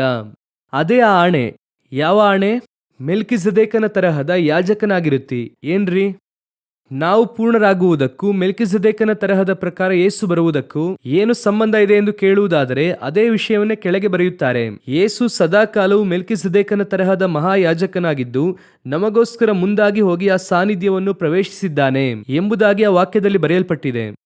ಏನ್ರಿ? ನಾವು ಹಳೆಯ ಒಡಂಬಡಿಕೆಯ ಭಕ್ತರನ್ನು ಪೂರ್ಣಗೊಳಿಸುವುದಕ್ಕೆ ನಮಗೆ ಮೆಲ್ಕಿಜೆದೇಕನ ವಿಧಾನದ ಪ್ರಕಾರ ಒಂದು ಆಣೆ ಇದೆ. ಅಂದರೆ ಇದಕ್ಕೂ ಅದಕ್ಕೂ ಏನ್ ಸಂಬಂಧ ಎಂದು ಕೇಳುವುದಾದರೆ ಚೆನ್ನಾಗಿ ಅರ್ಥ ಮಾಡಿಕೊಳ್ಳಿ. ಮೆಲ್ಕಿಜೆದೇಕನ ವಿಧಾನ ಎನ್ನುವಂಥದ್ದೇ ದೇವರ ಅನಾದಿ ಕಾಲದ ಸಂಕಲ್ಪ. ಯಾವ ಸಂಕಲ್ಪ? ಅನಾದಿ ಕಾಲದ ಸಂಕಲ್ಪ. ಓದಿರಿ, ಆದಿಕಾಂಡ 14ನೇ ಅಧ್ಯಾಯ 18ನೇ ವಾಕ್ಯ ಓದಿರಿ. ಸಾಲೇಮಿನ ಅರಸನಾದ ಮೆಲ್ಕಿಜೆದೇಕನು ಸಹ ಬಂದು ರೊಟ್ಟಿಯನ್ನು ದ್ರಾಕ್ಷಾರಸವನ್ನು ಕೊಟ್ಟನು. ಇವನು ಪರಾತ್ಪರನಾದ ದೇವರ ಯಾಜಕನಾಗಿದ್ದು ಅಬ್ರಹಾಮನನ್ನು ಆಶೀರ್ವದಿಸಿ, ಸಾಲೇಮಿನ ಅರಸನಾದ ಮೆಲ್ಕಿಜೆದೇಕನು ರೊಟ್ಟಿ ದ್ರಾಕ್ಷಾರಸವನ್ನು ತಂದು, ಈ ರೊಟ್ಟಿ ದ್ರಾಕ್ಷಾರಸ ಎನ್ನುವಂತ ಕಾನ್ಸೆಪ್ಟ್ ಇದೆ ಅಲ್ವಾ? ರೊಟ್ಟಿ ದ್ರಾಕ್ಷಾರಸವನ್ನು ತಂದು ಆಶೀರ್ವದಿಸುವಂತ ಕಾನ್ಸೆಪ್ಟ್, ಇದುವೇ ಬೇಸಿಕ್ ಅಡಿಪಾಯ. ಇದು ಪರಲೋಕಕ್ಕೆ ಸಂಬಂಧಪಟ್ಟದ್ದು. ಹಾಗಾಗಿ ಯೇಸು ಒಂದು ಮಾತನ್ನು ಹೇಳಿ ಪ್ರಾರ್ಥಿಸುವುದಕ್ಕೆ ಹೇಳಿಕೊಡುತ್ತಾರೆ ಅಲ್ವಾ? ನಿಮ್ಮ ರಾಜ್ಯವು ಬರಲಿ. ನಿಮ್ಮ ರಾಜ್ಯವು ಬರಲಿ ಅಂದ್ರೆ ಏನರ್ಥ? ಪರಲೋಕದಲ್ಲಿ ಆತನ ರಾಜ್ಯವು ಹೇಗಿದೆಯೋ ಅದೇ ರೀತಿ ಭೂಮಿಗೆ ಬರಬೇಕು. ಅದೇ ಅವರ ಯೋಜನೆ. ಪರಲೋಕದಲ್ಲಿ ಹೇಗಿದೆ? ಒಂದು ಕಡೆ ಸಿಂಹಾಸನದಲ್ಲಿ ಅವರು ಅರಸನಾಗಿ ಕೂತಿದ್ದಾರೆ, ಇನ್ನೊಂದು ಕಡೆ ಧೂಪವೇದಿಯಲ್ಲಿ ಅವ್ರಿಗೆ ಏನ್ ಮಾಡುತ್ತಾರೆ? ಸ್ತುತಿ ಸ್ತೋತ್ರ ಬಲಿಗಳನ್ನು ಅರ್ಪಿಸುತ್ತಿದ್ದಾರೆ. ಅರಸುತನವು ಯಾಜಕತ್ವವು ಪರಲೋಕದಲ್ಲಿ ಇದೆ. ಎರಡು ಸೇರಿ ಯಾಜಕತ್ವ. ಇದಕ್ಕೆ ಹೆಸರೇ ಮೆಲ್ಕಿಜೆದೇಕನ ತರಹದ ಯಾಜಕತ್ವ. ಇದು ಪರಲೋಕಕ್ಕೆ ಸಂಬಂಧಪಟ್ಟದ್ದು. ನಿಮ್ಮನ್ನು ನನ್ನನ್ನು ಪರಲೋಕಕ್ಕೆ ಕರೆದುಕೊಂಡು ಹೋಗ್ಬೇಕಂದ್ರೆ ಆ ವಿಧಾನದ ಪ್ರಕಾರವಾಗಿ ಕರ್ಕೊಂಡು ಹೋಗಕ್ ಸಾಧ್ಯ. ಅದನ್ನೇ ಅಬ್ರಹಾಮನಿಗೆ ಪ್ರಕಟಿಸಿದರು. ರೊಟ್ಟಿ ದ್ರಾಕ್ಷಾರಸವನ್ನು ತಂದು ಕೊಟ್ಟು, ಸಾಲೇಮಿನ ಅರಸನಾದ ಮೆಲ್ಕಿಜೆದೇಕನು ತಂದು ಅದನ್ನು ಕೊಟ್ಟು, ಇದಕ್ಕೆ ನೀನು ಪಾತ್ರನಾಗಿರು, ಇದನ್ನು ತೆಗೆದುಕೊಳ್ಳುವಾಗ ನಿನ್ನೊಂದಿಗೆ ಒಡಂಬಡಿಕೆ ಮಾಡುತ್ತೇನೆ, ಈ ರೊಟ್ಟಿ ದ್ರಾಕ್ಷಾರಸವನ್ನು ತಿಂದು ಕುಡಿಯುವವನಿಗೆ ನಿತ್ಯ ಜೀವ ಉಂಟು. ಇದೆಲ್ಲ ನಮಗೆ ಗೊತ್ತು. ಎಲ್ಲವನ್ನು ಮಾಡಿ ಹೋದರು. ಆದರೆ ಯಾಕೆ ಹಳೆಯ ಒಡಂಬಡಿಕೆಯ ಭಕ್ತರು ಪೂರ್ಣರಾಗಲಿಲ್ಲ ಅಂದ್ರೆ ಈ ವಿಶೇಷವಾದಂತಹ ಮೆಥಡ್ ಅನ್ನು ಅವರು ಸರಿಯಾಗಿ ಅರ್ಥ ಮಾಡಿಕೊಳ್ಳಲಿಲ್ಲ. ಅಬ್ರಹಾಮನ ಕೈಯಲ್ಲಿ ಕೊಟ್ಟರು. ಇದು ನಡೆದದ್ದು 14ನೇ ಅಧ್ಯಾಯದಲ್ಲಿ. 15ನೇ ಅಧ್ಯಾಯದಲ್ಲಿ ಅಬ್ರಹಾಮನು ಮಕ್ಕಳನ್ನು ಕೇಳುತ್ತಾರೆ. ನಾನು ಮಕ್ಕಳಿಲ್ಲದವನಾಗಿದ್ದೇನಲ್ಲ. 16ನೇ ಅಧ್ಯಾಯದಲ್ಲಿ ಹಾಗರಳು ಒಳಗೆ ಬರುತ್ತಾಳೆ. ಇಷ್ಮಾಯೇಲನು ಹುಟ್ಟುತ್ತಾನೆ. ಅದರೊಂದಿಗೆ 17ನೇ ಅಧ್ಯಾಯದಲ್ಲಿ ಮೆಲ್ಕಿಜೆದೇಕನ ವಿಧಾನ ಸ್ಟಾಪ್ ಆಯಿತು. ಸುನ್ನತಿ ಧರ್ಮಶಾಸ್ತ್ರವು ಒಳಗೆ ಬಂತು. ಮತ್ತೆ ಹೇಳುತ್ತೇನೆ, ಗಮನಿಸಿರಿ. 14ನೇ ಅಧ್ಯಾಯದಲ್ಲಿ ಪರಲೋಕದ ವಿಧಾನ, ಮೆಲ್ಕಿಜೆದೇಕನ ವಿಧಾನವನ್ನು, ಹೆವೆನ್ಗೆ ಹೋಗುವುದಕ್ಕೆ ಅವಕಾಶವನ್ನು ಅಬ್ರಹಾಮನಿಗೆ ಪ್ರಕಟಿಸುತ್ತಾರೆ. ಆದರೆ 15ನೇ ಅಧ್ಯಾಯದಲ್ಲಿ ಅಬ್ರಹಾಮನು ಅದನ್ನು ತೆಗೆದುಕೊಂಡು ಸಾಧಾರಣವಾಗಿ ಲೌಕಿಕವಾಗಿ ಇವತ್ತು ನೀವು ಚರ್ಚ್ನೊಳಗೆ ಕೂತು ಪ್ರಾರ್ಥಿಸುವಂತಹ ಪ್ರಾರ್ಥನೆ ಅವತ್ತು ಅವ್ರು ಮಾಡಿದ್ರು. ಇದೇ ಪ್ರಾರ್ಥನೆ. ಮಕ್ಕಳಿಲ್ಲ, ಮನೆ ಇಲ್ಲ, ಕೆಲಸ ಇಲ್ಲ, ಆಹಾರ ಇಲ್ಲ, ಅದಿಲ್ಲ, ಇದಿಲ್ಲ. ಇದೇ ಕಾರ್ಯವನ್ನು ಅವರು ಮಾಡುತ್ತಾರೆ. ಮಾಡಿದ ಕೂಡಲೇ ಆಟೋಮೆಟಿಕ್ ಆಗಿ ಅವರ ವಿಷನ್ ಲೋಕದ ಮೇಲೆ ತಿರುಗಿತು. ತಿರುಗಿದ ಕೂಡಲೇ ಸಾರಳು ಬಂದು ಹೇಳುತ್ತಾಳೆ, ಈ ರೀತಿಯಾಗಿ ಮಾಡೋಣವಾ? ನನ್ನ ಮೂಲಕವಾಗಿ ಮಗು ಬರಬೇಕೆಂದು ಇಲ್ಲ, ನೀವು ಬೇಕಾದ್ರೆ ಹಾಗರಳ ಮೂಲಕವಾಗಿ ಹೋಗಿ. ಲೋಕದ ವಿಧಾನಕ್ಕೆ ಬಂದ್ರು. ಹಾಗೆ ಬಂದ ಕೂಡಲೇ ಆಟೋಮೆಟಿಕ್ ಆಗಿ ಪರಲೋಕದ ವಿಷನ್ ನಿಂತು ಹೋಯಿತು. ಈ ಲೋಕದ ಮೆಥಡ್ ಸ್ಟಾರ್ಟ್ ಆಯಿತು. ಒಬ್ಬ ದುಷ್ಟ ಮನುಷ್ಯನು ಹುಟ್ಟಿದ. ಆನಂತರವಾಗಿ 13 ವರ್ಷಗಳು ಕರ್ತನು ಅಬ್ರಹಾಮನೊಂದಿಗೆ ಮಾತನಾಡಲಿಲ್ಲ. 13 ವರ್ಷಗಳು ಮಾತಾಡಲಿಲ್ಲ. 16ನೇ ಅಧ್ಯಾಯ ಆದಿಕಾಂಡ ಪುಸ್ತಕ 16ನೇ ವಾಕ್ಯ ಓದಿರಿ. ಆದಿಕಾಂಡ ಪುಸ್ತಕ 16ನೇ ಅಧ್ಯಾಯ ಕಡೆಯ ವಾಕ್ಯ 16ನೇ ವಾಕ್ಯ ಓದಿರಿ. ಅವಳು ಇಷ್ಮಾಯೇಲನನ್ನು ಹೆತ್ತಾಗ ಅಬ್ರಹಾಮನು 86 ವರ್ಷದವನಾಗಿದ್ದನು. 86 ವರ್ಷದವನಾಗಿದ್ದ. ಮುಂದಿನ ಅಧ್ಯಾಯದ ಮೊದಲನೇ ವಾಕ್ಯ, ಅಬ್ರಹಾಮನು 99 ವರ್ಷದವನಾದಾಗ ಯೆಹೋವನು ಅವನಿಗೆ ದರ್ಶನವನ್ನು ಕೊಟ್ಟು. 13 ವರ್ಷಗಳ ಕಾಲ ದೇವರು ಮಾತನಾಡಲಿಲ್ಲ, ಸ್ಟಾಪ್ ಮಾಡಿದ್ರು ಅಷ್ಟೇನೆ. ಯಾಕೆ? ನಾನು ನಿನ್ನನ್ನು ಕರೆದದ್ದು ಉನ್ನತವಾದ ಕರೆಯುವಿಕೆ, ಮೆಲ್ಕಿಸೆದೇಕನ ವಿಧಾನದ ಪ್ರಕಾರವಾದ ಕರೆಯುವಿಕೆ, ರೊಟ್ಟಿ ದ್ರಾಕ್ಷಾರಸ ಇರುವಂತ ಕರೆಯುವಿಕೆ. ಆ ಕರೆಯುವಿಕೆಯನ್ನು ನಿನಗೆ ಕೊಟ್ಟು ನಿನ್ನನ್ನು ಪರಲೋಕದ ಸಂತತಿಯನ್ನಾಗಿ ಮಾರ್ಪಡಿಸುತ್ತಾರೆ. ಇದು ಒಂದು ಪರಲೋಕದ ಮಹಾದೊಡ್ಡ ಯೋಜನೆ. ಯಾಕೆ ಎಂದು ಕೇಳುವುದಾದ್ರೆ, ಇದು ಆದಾಮನು ಕಳಕೊಂಡಂಥದ್ದು. ಆದಾಮನು ಕಳಕೊಂಡಂಥದ್ದನ್ನು ನಂತರ 2000 ವರ್ಷಗಳಾದ ನಂತರ ಅಬ್ರಹಾಮನಿಗೆ ಕೊಡುತ್ತಾರೆ. 2000 ವರ್ಷಗಳಾದ ನಂತರ ನಿಮಗೆ ಗೊತ್ತು ಅಂದುಕೊಳ್ಳುತ್ತೇನೆ, ಆದಾಮನ್ ಎನ್ನುವಂಥವನು ಎಲ್ಲರಿಗೂ ಕೂಡ ಮೂಲ ತಂದೆ. ಅವನೇ ಆದಾಮನು. ಅಬ್ರಹಾಮನು ಮೊದಲನೆಯ ತಂದೆ. ಅಬ್ರಹಾಮ್ ಎನ್ನುವಂಥ ಹೆಸರಿಗೆ ಮೇಲಾದ ತಂದೆ ಎಂಬುದಾಗಿ ಅರ್ಥ. ಅಬ್ರಹಾಮ್ ಅಂದರೆ ಜನಾಂಗಗಳ ತಂದೆ ಎಂಬುದಾಗಿ ಅರ್ಥ. ಅವನು ಕೂಡ ತಂದೆನೇ, ಸ್ಟಾರ್ಟಿಂಗ್ ಪಾಯಿಂಟ್. ಆದರೆ ಅವನಿಗೆ ಆ ವಿಷನ್ ಸಿಕ್ಕಲಿಲ್ಲ. ಮೆಲ್ಕಿಸೆದೇಕನ ವಿಧಾನದ ಹಿಂದೆ ಇರುವಂತ ವಿಷನ್ ಸಿಕ್ಕದೇ ಇದ್ದರಿಂದ ಸರ್ವೇ ಸಾಧಾರಣವಾಗಿ, ಆದರೆ ಒಂದು ಹಂತದಲ್ಲಿ ಅಬ್ರಹಾಮನಿಗೆ ಅದು ಗೊತ್ತಾಗುತ್ತದೆ.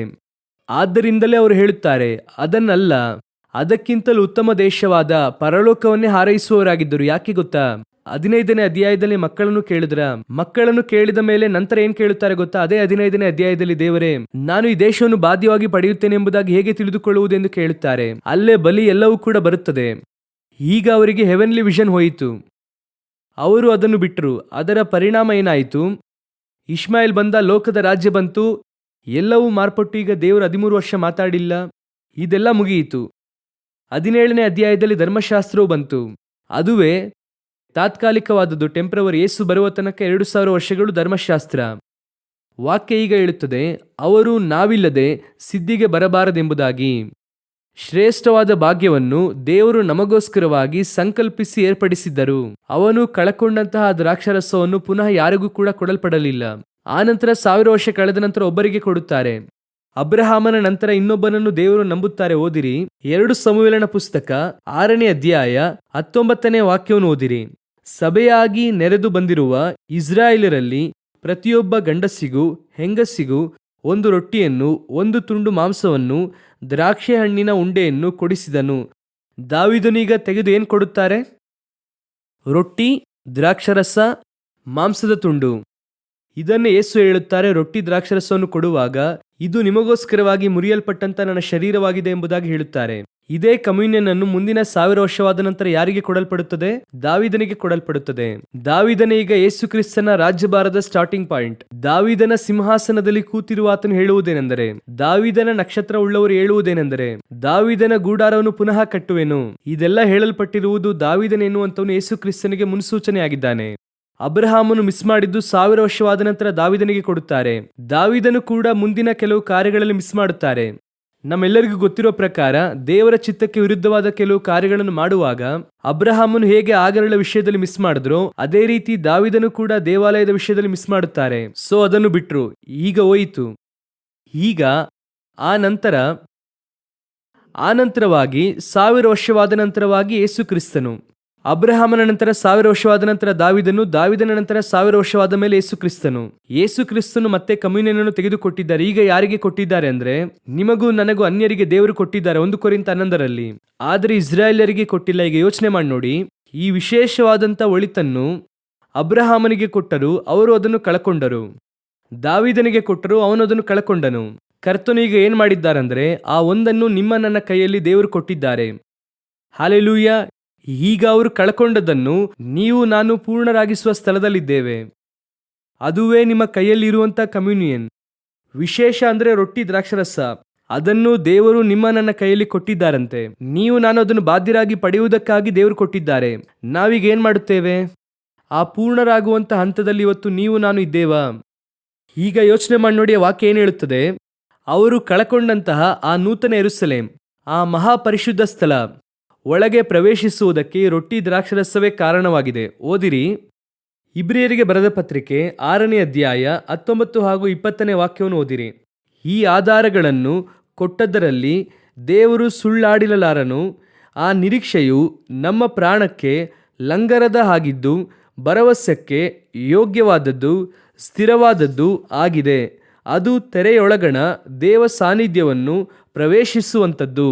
ಯಾವ ತೆರೆಯೊಳಗೆ ಪ್ರವೇಶಿಸಿದರು? ಯಾವ ತೆರೆಯೊಳಗೆ? ಓದಿರಿ, ಇಬ್ರಿಯರಿಗೆ ಬರೆದ ಪತ್ರಿಕೆ 10ನೇ ಅಧ್ಯಾಯ 19 ಹಾಗೂ 20ನೇ ವಾಕ್ಯ ಓದಿರಿ. ಇಬ್ರಿಯರಿಗೆ 10ನೇ ಅಧ್ಯಾಯ 19 ಹಾಗೂ 20ನೇ ವಾಕ್ಯ. ಹೀಗಿರುವಲ್ಲಿ ಸಹೋದರರೇ, ಯೇಸು ನಮಗೋಸ್ಕರ ಪ್ರತಿಷ್ಠಿಸಿದ ಜೀವವುಳ್ಳ ಹೊಸ ದಾರಿಯಲ್ಲಿ ಆತನ ರಕ್ತದ ಮೂಲಕ ಆತನ ಶರೀರವೆಂಬ ತೆರೆಯ ಮುಖಾಂತರ ದೇವರ ಸಮಕ್ಷಮದಲ್ಲಿ ಪ್ರವೇಶಿಸುವುದಕ್ಕೆ ನಮಗೆ ಧೈರ್ಯ ಉಂಟಾಯಿತು. ಚೆನ್ನಾಗಿ ಗಮನಿಸಿರಿ, ಅಬ್ರಹಾಮನಿಗೆ ವಾಗ್ದಾನ ಮಾಡಲ್ಪಟ್ಟದ್ದನ್ನು ಹೊಂದದೆ ಪಾತಾಳಕ್ಕೆ ಹೋದ. ದಾವೀದನು ವಾಗ್ದಾನ ಮಾಡಲ್ಪಟ್ಟದ್ದನ್ನು ಹೊಂದದೆ ಪಾತಾಳಕ್ಕೆ ಹೋದ. ನಿಮಗೂ ನನಗೂ ಪ್ರತಿಷ್ಠಿಸಿದ ಜೀವವುಳ್ಳ ಹೊಸ ದಾರಿಯನ್ನು ದೇವರು ಏರ್ಪಡಿಸಿದ್ದಾರೆ. ಯಾವುದರ ಮೂಲಕ? ತನ್ನ ಶರೀರವೆಂಬ ತೆರೆಯ ಮುಖಾಂತರ. ಹಾಗಾದರೆ ನಿಮ್ಮ ಕೈಯಲ್ಲಿರುವಂತಹ ಕಮ್ಯುನಿಯನ್ನಲ್ಲಿರುವಂತಹ ರೊಟ್ಟಿ, ಆ ಶರೀರವು ಯಾವುದಕ್ಕೆ ಗುರುತಾಗಿ ಇದೆ? ಪರಲೋಕದೊಳಗೆ ಪ್ರವೇಶಿಸುವಂತ ಬಾಗಿಲಿಗೆ ಗುರುತಾಗಿ ಇದೆ. ಹೇಗೆ ದೇವಾಲಯದಲ್ಲಿ ತೆರೆಯು ಹರಿದು ಒಳಗೆ ಹೋಗುವುದಕ್ಕೆ ಮಾರ್ಗ ಸಿಕ್ಕಿತೋ ಮಹಾಪರಿಶುದ್ಧ ಸ್ಥಳದ ಒಳಗೆ, ಅದರೊಳಗೆ ಯಾರು ಹೋಗುವುದಕ್ಕೆ ಆಗಲ್ಲ. ನೋಡಿ, ಮಹಾಪ್ರಧಾನ ಯಾಜಕನು ಆರೋನನು ವರ್ಷಕ್ಕೆ ಒಮ್ಮೆ ಮಾತ್ರ ಹೋಗುತ್ತಾರೆ. ಆನಂತರ ಒಳಗೆ ಹೋಗುವವರು ಸತ್ತು ಹೋಗುತ್ತಾರೆ. ಎಂತಹ ವ್ಯಕ್ತಿಯಾಗಿದ್ದರೂ ಯಾಜಕನು ಲೇವಿಯಾಗಿದ್ದರೆ ಪರಿಶುದ್ಧ ಸ್ಥಳದೊಳಗೆ ಮಾತ್ರ ಹೋಗಬಹುದು. ಯಜ್ಞವೇದಿಯ ಬಳಿಗೆ ಪರಿಶುದ್ಧ ಸ್ಥಳಕ್ಕೆ ಹೋಗಬಹುದು. ಮಹಾಪರಿಶುದ್ಧ ಸ್ಥಳಕ್ಕೆ ಹೋಗುವುದಕ್ಕೆ ಆಗಲ್ಲ. ಆ ಮಹಾಪರಿಶುದ್ಧ ಸ್ಥಳದೊಳಗೆ ಮೊದಲು ಪ್ರವೇಶಿಸಿದಂತ ಪ್ರಧಾನ ಯಾಜಕನು ಯಾರಂದ್ರೆ ಕರ್ತನಾದ ಯೇಸು ಕ್ರಿಸ್ತನು, ತನ್ನ ಶರೀರವೆನ್ನುವಂತ ತೆರೆಯ ಮುಖಾಂತರ. ಈಗ ಏನ್ ಮಾಡಿದ್ದಾರೆ? ನೀವು ನಾನು ಅದರೊಳಗೆ ಪ್ರವೇಶಿಸುವುದಕ್ಕೆ ಒಂದು ಅವಕಾಶವನ್ನು ಸಿದ್ಧಪಡಿಸಿದ್ದಾರೆ. ನೀವು ನಾನು ಅದರೊಳಗೆ ಹೋಗಬಹುದು. ಅದರೊಳಗೆ ಹೋಗುವುದಕ್ಕೆ ಒಂದು ಟೋಕನ್, ಒಂದು ಗುರುತು ಏನಂದ್ರೆ ನಿಮ್ಮ ನನ್ನ ಕೈಲಿರುವಂತ ಕಮ್ಯುನಿಯನ್. ಅದರಲ್ಲೂ ನಿರ್ದಿಷ್ಟವಾಗಿ ಆ ರೊಟ್ಟಿ ಶರೀರ ಎಂಬುದಾಗಿ ಹೇಳಲ್ಪಡುತ್ತದೆ. ಆದರೆ ಇದನ್ನು ತೆಗೆದುಕೊಂಡು ಹೋಗುವಂತ ನೀವು ನಾನು, ಅದೇ ಇಂಪಾರ್ಟೆಂಟ್. ನಿಮ್ಮ ಕೈಯಲ್ಲಿ ಇದೆ ಎನ್ನುವ ಮಾತ್ರಕ್ಕೆ ನೀವು ಒಳಗೆ ಹೋಗುವುದಕ್ಕೆ ಆಗಲ್ಲ. 1 ಕೊರಿಂಥದವರಿಗೆ 11ನೇ ಅಧ್ಯಾಯ ಸ್ಪಷ್ಟವಾಗಿ ಹೇಳುತ್ತದೆ, ಅಪಾತ್ರವಾಗಿ ಭೋಜನವನ್ನು ಮಾಡಬಾರದು. ಅಪಾತ್ರವಾಗಿ ಭೋಜನ ಮಾಡಿದವರಲ್ಲಿ ಕೆಲವರು ರೋಗಿಗಳಾಗಿದ್ದಾರೆ, ಕೆಲವರು ಮರಣವನ್ನು ಹೊಂದಿದ್ದಾರೆ. ಕಮ್ಯುನಿಯನ್ ಇರುವುದರಿಂದ, ನೀವು ರಕ್ಷಣೆ ಹೊಂದಿರುವುದರಿಂದ, ದೀಕ್ಷಾಸ್ಥಾನ ಪಡೆದಿರುವುದರಿಂದ, ಅಭಿಷೇಕ ಹೊಂದಿರುವುದರಿಂದ ನಿಮ್ಮ ಕೈಯಲ್ಲಿ ಕಮ್ಯುನಿಯನ್ ಕೊಟ್ಟಿದ್ದೇವೆ. ಇದನ್ನು ಯಾಕೆ ಕೊಟ್ಟಿದ್ದೇವೆ? ನೀವು ಸಭೆಯೊಳಗೆ ಬಂದಿದ್ದೀರಾ, ಇಲ್ಲಿಂದ ಪರಲೋಕಕ್ಕೆ ಹೋಗುವುದಕ್ಕೆ ಟೋಕನ್ ಎನ್ನುವುದಕ್ಕೆ ಗುರುತಾಗಿ ಕೊಟ್ಟಿದ್ದಾರೆ. ಆದರೆ ತೆಗೆದುಕೊಳ್ಳುವುದರಿಂದ ಖಂಡಿತವಾಗಿ ನಿಮಗೆ ಪರಲೋಕ ಕನ್ಫರ್ಮ್ ಎಂಬುದಾಗಿ ಇಲ್ಲ. ತೆಗೆದುಕೊಳ್ಳುವಂತ ನೀವು ನಾನು ಅದರಲ್ಲಿ ಪ್ರವೇಶಿಸುವುದಕ್ಕೆ ಪೂರ್ಣರಾಗಿ ಮಾರ್ಪಟ್ಟರೆ ಹೋಗೋಕ್ ಸಾಧ್ಯ. ಅವ್ರ ಹತ್ರ ಏನ್ ಸಮಸ್ಯೆ? ಹಳೆಯ ಒಡಂಬಡಿಕೆಯ ಭಕ್ತರಲ್ಲಿ ಅವರು ಪೂರ್ಣರಾಗಿದ್ರು, ಆದ್ರೆ ಕೈಯಲ್ಲಿ ಕಮ್ಯುನಿಯನ್ ಇಲ್ಲ. ಇಲ್ಲಿ ಸಮಸ್ಯೆ, ಕೈಯಲ್ಲಿ ಕಮ್ಯುನಿಯನ್ ಇದೆ, ಆದ್ರೆ ಇನ್ನೂ ಪೂರ್ಣರಾಗಿಲ್ಲ. 2 ಇದ್ರೇನೆ ಹೋಗೋಕ್ ಸಾಧ್ಯ. ಇಲ್ಲ ರೀ, ಅದೆಲ್ಲ ಇಲ್ಲ, ಕಮ್ಯುನಿಯನ್ ತೆಗೆದುಕೊಂಡ್ರೆ ಖಂಡಿತವಾಗಿ ಪರಲೋಕಕ್ಕೆ ಹೋಗಬಹುದು. ಯಾರು ಹೇಳಿದ್ದು? ಕಮ್ಯುನಿಯನ್ ಅನ್ನು ಮೊದಲು ತೆಗೆದುಕೊಂಡ ಫಸ್ಟ್ ಬ್ಯಾಚ್ ಯೇಸು ಕ್ರಿಸ್ತನೊಂದಿಗೆ ಇದ್ದ 12 ಅಪೊಸ್ತಲರು, ಅವರೇ ಫಸ್ಟ್ ಬ್ಯಾಚ್ ತೆಗೆದುಕೊಂಡ್ರು. ಅದರಲ್ಲಿ ಒಬ್ಬ ಹಣದಾಸೆ ಉಳ್ಳವನಾಗಿದ್ದ, ವಸ್ತು ಆಸೆ ಉಳ್ಳವನಾಗಿದ್ದ, ಕಳ್ಳನಾಗಿ ಇದ್ದ, ಹಿಡಿದುಕೊಡುವವನಾಗಿದ್ದ, ನೇಣು ಹಾಕಿಕೊಂಡು ಸತ್ತ. ಕಮ್ಯುನಿಯನ್ ತೆಗೆದುಕೊಳ್ಳುವವರೆಲ್ಲ ಪರಲೋಕಕ್ಕೆ ಹೋಗುತ್ತಾರೆ ಅಂದ್ರೆ ಯೂದ ಹೋಗ್ಬೇಕಾಗಿತ್ತು. ಹೌದು ತಾನೆ, ಹೋಗ್ಬೇಕಾಗಿತ್ತಲ್ಲ, ಹೋಗಿಲ್ವಲ್ಲ? ಹಾಗಾದ್ರೆ ಕರೆಯುವಿಕೆ ಇದೆ, ಅಪೊಸ್ತಲನ ಕರೆಯುವಿಕೆ ಇದೆ. ಯೇಸು ಕ್ರಿಸ್ತನೊಂದಿಗೆ 3.5 ವರ್ಷ ಇದ್ದಾನೆ, ದೀಕ್ಷಾಸ್ನಾನ ತೆಗೆದುಕೊಂಡಿದ್ದಾರೆ. ಅಷ್ಟು ಸಾಲದೆ ಯೇಸು ಕ್ರಿಸ್ತನು ಇಬ್ಬಿಬ್ಬರನ್ನು ಕಳುಹಿಸಿ ಅದ್ಭುತವನ್ನು ಮಾಡುವಾಗ ಇವನು ಹೋಗಿ ಮಾಡಿದ್ದಾನೆ. ಯೇಸುವಿನೊಂದಿಗೆ ಕೂತುಕೊಂಡು ರಹಸ್ಯವನ್ನು ಓದಿದ್ದಾನೆ. ಯೇಸುವಿನೊಂದಿಗೆ ಕೂತುಕೊಂಡು ಪರಲೋಕದ ರಹಸ್ಯವನ್ನು ಕೇಳಿದ್ದಾನೆ. ಎಲ್ಲ ನಡೆದಿದೆ.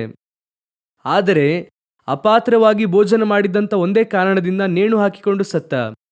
ಇದನ್ನೇ ನಿಮಗೆ ಈಗ ಮತ್ತೆ ಹೇಳುತ್ತೇವೆ. ಸಭೆ ಎನ್ನುವಂಥದ್ದು ಒಂದು ಆತ್ಮೀಕ ಸಭೆಗೆ ಬಂದಿದ್ದೇನೆ, ಪೆಂತೆಕೋಸ್ ಸಭೆಗೆ ಬಂದಿದ್ದೇನೆ, ಇಲ್ಲಿ ಬಂದು ಕಮ್ಯುನಿಯನ್ ತೆಗೆದುಕೊಂಡಿದ್ದೇನೆ, ನಾನು ಪರಲೋಕಕ್ಕೆ ಹೋಗುತ್ತೇನೆ ಅಂದ್ರೆ ಇಲ್ಲ, ಬೈಬಲ್ ಹಾಗೆ ಹೇಳಿಲ್ಲ. ಆ ರೀತಿಯಾಗಿ ಹೇಳಿಲ್ಲ. ಪೂರ್ಣರಾದ್ರೇನೆ ಹೋಗುವುದಕ್ಕೆ ಸಾಧ್ಯ ಅಂತ ಹೇಳಿದೆ. ಅವರನ್ನು ಸಿದ್ಧಿಗೆ ತರುವುದಕ್ಕಾಗಿ ನಾನು ಹೊರಟು ಹೋಗ್ಬೇಕು.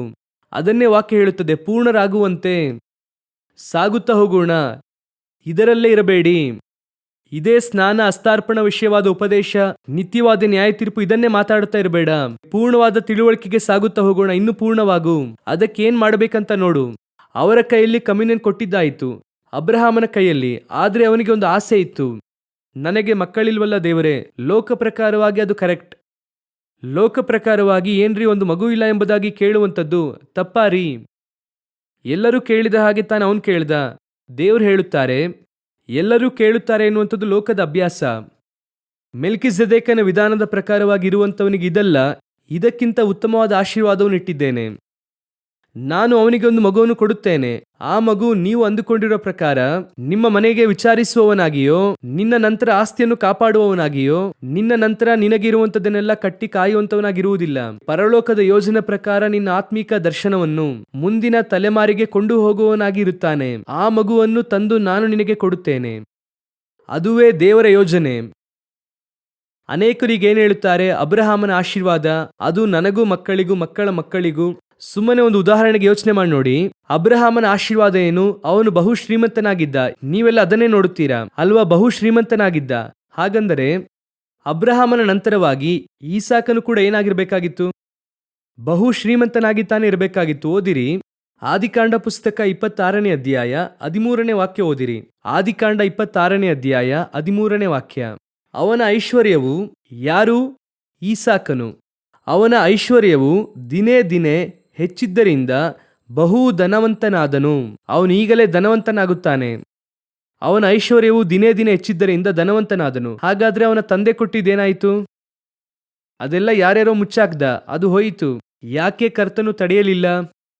ಕರ್ತನು ನಿನ್ನನ್ನು ಲೌಕಿಕವಾಗಿ ಆಸ್ವಾದಿಸುವುದೆನ್ನುವಂಥದ್ದು ಬೇರೆ ವಿಷಯ. ಅದನ್ನು ಅವರು ಕೊಡುತ್ತಾ ಹೋಗುತ್ತಾರೆ. ಅದನ್ನು ಈಗಿನಷ್ಟರಲ್ಲಿ ಕೊಡುತ್ತಾರೆ.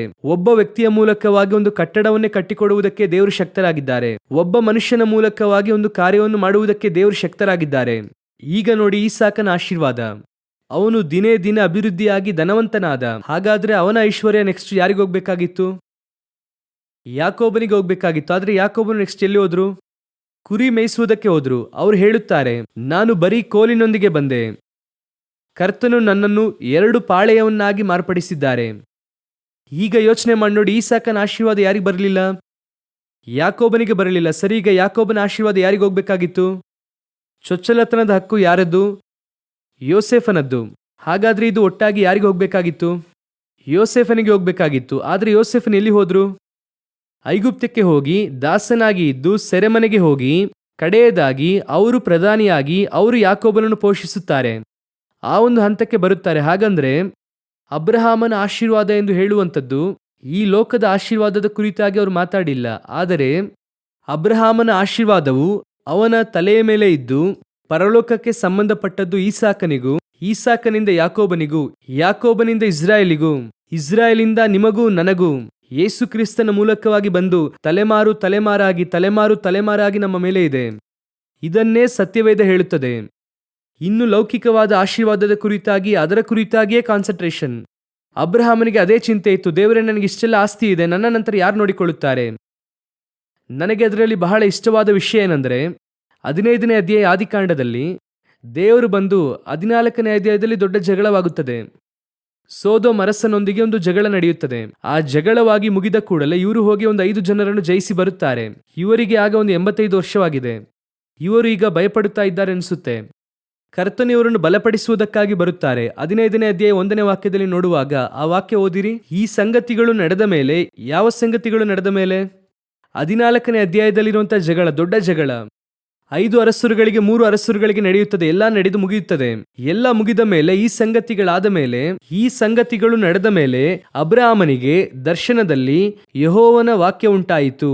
ಏನೆಂದರೆ, ಅಬ್ರಹಾಮನೇ, ಭಯಪಡಬೇಡ, ನಾನು ನಿನಗೆ ಗುರಾಣಿಯಾಗಿದ್ದೇನೆ, ನಿನಗೋಸ್ಕರ ಅತ್ಯಧಿಕ ಬಹುಮಾನವು ಇಟ್ಟಿದೆ ಎಂಬುದೇ. ಹಾಗಾದ್ರೆ ಇವ್ರು ಏನು ಹೇಳುವುದಕ್ಕೆ ಬಂದಿದ್ದಾರೆ? ಭಯಪಡಬೇಡಪ್ಪ, ನಾನೆಲ್ಲ ನೋಡಿಕೊಳ್ಳುತ್ತೇನೆ, ನಿನಗೆ ಗುರಾಣಿಯಾಗಿದ್ದೇನೆ, ಯಾರು ನಿನಗೆ ಏನು ಮಾಡುವುದಿಲ್ಲ, ಇದನ್ನು ಹೇಳುವುದಕ್ಕೆ ಬಂದಿದ್ದಾರೆ. ಆದರೆ ಅಬ್ರಹಾಮನು ಏನ್ ಕೇಳಿದ್ರು?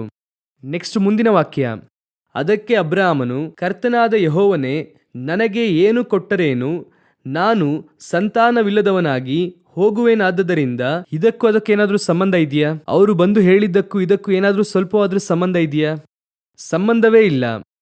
ಸಂತಾನವಿಲ್ಲದವನಾಗಿ ಹೋಗುವೇನಾದ್ದರಿಂದ ನನ್ನ ಆಸ್ತಿಯೆಲ್ಲ ದಮಸ್ಕಾದ ಎಲಿಯೇಜರನ ಪಾಲಾಗುವುದಲ್ಲ ಅಂದನು.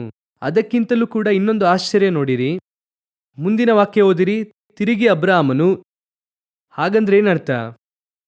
2ನೇ ವಾಕ್ಯದಲ್ಲಿ ಅವರು ಪ್ರಶ್ನೆ ಕೇಳುತ್ತಾರೆ ಅಲ್ವಾ? ಅವರು ಹೇಳುತ್ತಾರೆ ಅಲ್ವಾ, ಎಲಿಯೇಜರನು ನಮ್ಮ ಮನೆಯಲ್ಲಿ ವಿಚಾರಿಸುವವನಾಗಿದ್ದಾನಲ್ಲ, ನಾನು ಇವನನ್ನು ನನ್ನ ಮಗನಾಗಿ ದತ್ತು ತೆಗೆದುಕೊಳ್ಳಲ್ಲ ಅಂತ ಕೇಳುತ್ತಾರೆ ತಾನೆ. ಅದಕ್ಕೆ ಇವರು ಉತ್ತರವೇ ಹೇಳಿಲ್ಲ. ಯಾರು ಹೇಳಿಲ್ಲ? ದೇವರು ಉತ್ತರವೇ ಹೇಳಿಲ್ಲ. ಮುಂದೆ ಆ ವಾಕ್ಯವು ತಿರುಗಿ ಅಬ್ರಹಾಮನು ಮತ್ತೆ ಇವರೇ ಮಾತನಾಡುತ್ತಿದ್ದಾರೆ. ಅದರ ಅರ್ಥ ಏನೆಂದರೆ, ಇವರು ಮಾತಾಡುತ್ತಾ ಇರುವಾಗ ದೇವರು ನೋಡುತ್ತಾರೆ, ಇಲ್ಲ ಅಬ್ರಾಮ್, ನಾನು ಇದಕ್ಕಾಗಿ ಬರಲಿಲ್ಲ, ನಾನು ಬೇರೆ ವಿಷಯವಾಗಿ ಬಂದಿದ್ದೇನೆ ಎಂಬುದಾಗಿ ಅದರ ಅರ್ಥ. ಇವರು ಮಾತಾಡಿದ ಕೂಡಲೇ ಅವರು ನೋಡುತ್ತಲೇ ಇದ್ದಾರೆ, ಅವರಿಂದ ಯಾವುದೇ ಉತ್ತರ ಬರಲಿಲ್ಲ. ಎಲಿಯೇಜರನಿದ್ದಾನಲ್ಲ, ಇವನನ್ನು ನಾನು ದತ್ತು ತೆಗೆದುಕೊಳ್ಳಲ್ಲ. ಆ ರೀತಿ ಕೇಳಿದ ಕೂಡಲೇ ಇವರು ಸುಮ್ಮನೆ ಇದ್ದಾರೆ, ಮೌನವಾಗಿದ್ದಾರೆ. ತಿರುಗಿ ಅಬ್ರಾಮನು ನೆಕ್ಸ್ಟ್, ನೀನು ನನಗೆ ಸಂತಾನ ಕೊಡಲಿಲ್ಲವಾದ್ದರಿಂದ ನನ್ನ ಮನೆಯಲ್ಲಿ ಹುಟ್ಟಿದವನೇ ನನಗೆ ಬಾಧ್ಯಸ್ಥನಾಗಬೇಕಾಯಿತು ಎಂದು ಹೇಳಲು ಇವರು ಚಾಯ್ಸ್ ಕೊಡುತ್ತಾ ಇದ್ದಾರೆ. ಇವರೇ ಮಾತನಾಡುತ್ತಾ ಇದ್ದಾರೆ, ದೇವರು ಅಲ್ಲಿ ಮಾತಾಡೇ ಇಲ್ಲ. ಹಾಗಾದ್ರೆ ದೇವರ ಯೋಜನೆ ಅದಲ್ಲ, ದೇವರ ಉದ್ದೇಶ ಅದಲ್ಲ. ಇಲ್ಲಿ ಅವರು ಬಂದಿದ್ದು ಬೇರೆ ವಿಷಯಕ್ಕಾಗಿ. ಅವರು ಇವರ ಬಳಿಗೆ ಬಂದು ಬೇರೆ ವಿಷಯ ಮಾತನಾಡುತ್ತಿದ್ದಾರೆ. ಮೆಲ್ಕಿಸೆದೇಕನ ವಿಧಾನದ ಕುರಿತು ಮಾತನಾಡುತ್ತಿದ್ದಾರೆ, ರೊಟ್ಟಿ ದ್ರಾಕ್ಷಾರಸದ ಬಗ್ಗೆ ಮಾತಾಡುತ್ತಿದ್ದಾರೆ.